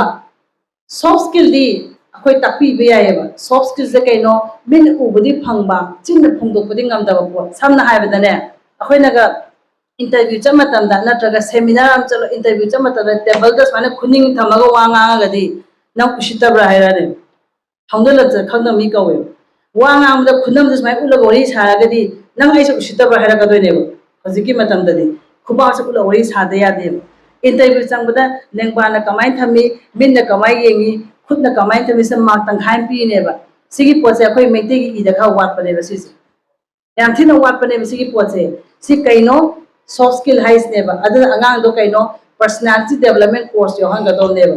haiba course se silcha da su le rangani like daga su upai lete he ai office la aka ta orasi na daga de le rangani don thibi yo ba ada personality development se chi wanga kan da neba ai gi dam da right or wrong si is ai dam da right ni se wrong ni ka khan manga ma ka do se aduna apai soft skills jam da ka le heba ai si isa ni pokoda amadi yaw de ba soft skills ni cha na pisna ne tabi mamai gi dress se phajabra hangeba mai mami da thira ga dine nang khuji to he harangane soft skills yaw da chanu pa se ge dawi mama na bi da hange ye peterson ai dress se phajabra na ma haine mama ai mi ta di phajadre ba ko da ma smai hai nang se ping ma chu gi clip am pha da ke phajani harami mana haje su chin tining da ba thi jo haning da ba mi da improve to no ba area am su pyramid ba anu ngala mama na bi da hai peterson nang na ha da chume yum yoga clip pink color ki clip phab da ai ke phaja to ko wani ka hai si soft skill go ba si si ada ma de ma phang bu de chandra ne ba chalu ba ada hajika ngang si je ngone tinaga do mama ne amani tinara ne ba atai class min tinara roi ba adna ke dawe social skills de one e ba ada si wala pa se maram moi dana lai phana am haira su IS khandri ba civil service khalak thi se hajiki matam da di hard skill katang yeng de ba soft skill life skill social skill ahum mak si yeng si ahum se akhoi katang aduna ne baina icha ni pi ge jaina maira tho mi yoi jama ma da artha le ye maira tho ra halak pa le kai wari le pusala ga doi ne nei khang de ne wari se ade khoi na ka yengom imphal da di ne nupi la ka ha je shuti thai ba mama pa na khali se hayeng de nupi la ni hau thenga si hai to ne ma yam se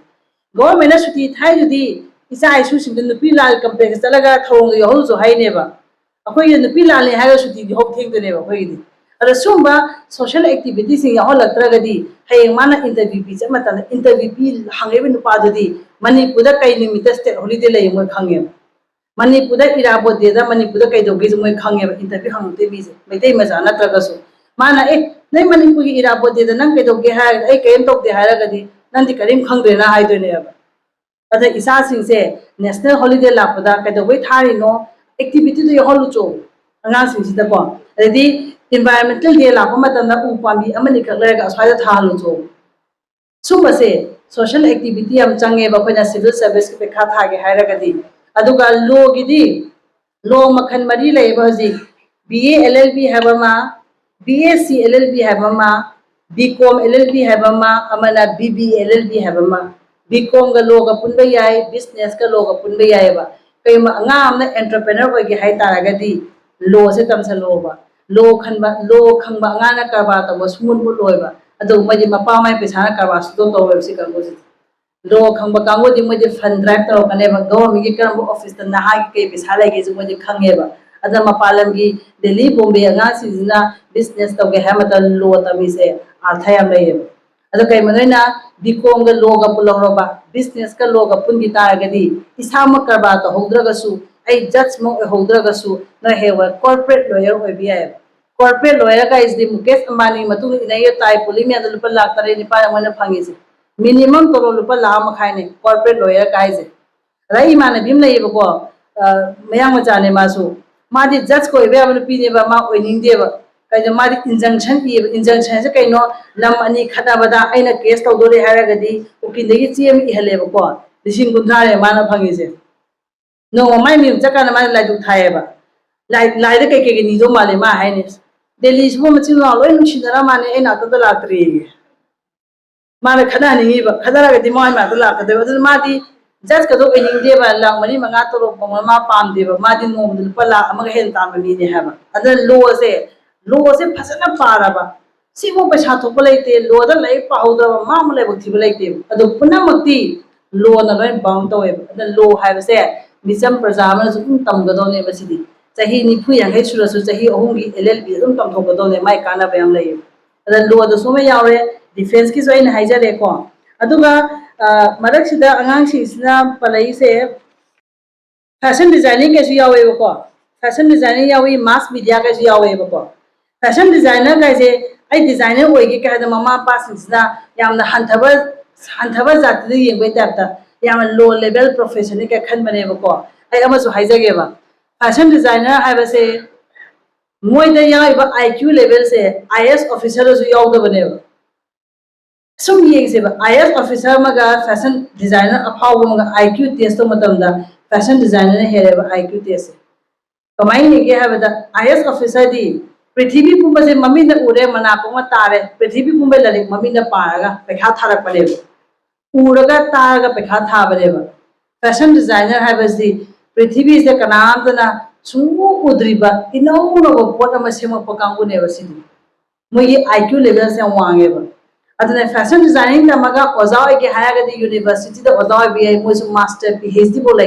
fashion designing की को ओजा professor का तो अपनी चावजाने fashion designing की अदुना मान तब याबसी गारमेंट मैन्युफैक्चरिंग तौरगा मास्टर एमबीए तौरगा गारमेंट मैन्युफैक्चरिंग तौरगा मसागी ब्रांड पुथोकचरगा गारमेंट प्रोडक्शन तब याबसु लई हैबा अदुना इजाना युमदा फैशन डिजाइनिंग तमगे का हायरगदी ममा पाना खलिसे मसम संग्रनी मसम सांहंग्रनी डिस्कोथेक चखनी सिनेमा दो उदो माने खनबनेबको अदु खनबिगेनको अंगांगसिना इजरमीसे अदुना ममिंगसु पलरोय अदु माना तमजनिंग हाइसे तमनबियो कसु गाइदे सिमसोय हाइजगे अदुगा मास मीडिया नमस याविसे हजिसे मास मीडिया का तमगनोबा mass media and journalism and तमियो तम तारगदिको मास मीडिया एंड जर्नलिज्म से यामसिना चौबा मागी सिलेबस हम वांग यामे हाइतारे मसिदा तमकदोसी पाव कमाय पागनी रेडियो दा मसु टेलीविजन दा मीगी इंटरव्यू कमाय लोगनी एडिटर कमाय होगनी स्क्रिप्ट राइटर कमाय होगनी फिल्म डायरेक्टर कमाय होगनी film producer drama artist drama producer script writer public relation officer event management company advertising काइजे सी लोइना मास कम्युनिकेशंस यावेबा अदुकी मतिक चावबा मागी सिलेबस नेबा अदुना मास कॉम से मान तमनिंगाय से फाइ फबा हायगदी मास कॉम गिदी जामिया मिलिया इस्लामिया यूनिवर्सिटी दिल्ली की सेशन फाइ फाइ मदुदा फंगौद्रगदी अफबा यूनिवर्सिटी न खंब खलै एदुम आई अंगांग सिंदा एदुम ꯁꯖꯦꯁꯟ ꯄꯤꯖꯒꯦꯕꯀꯣ ꯑꯗꯨꯒꯤꯗꯤ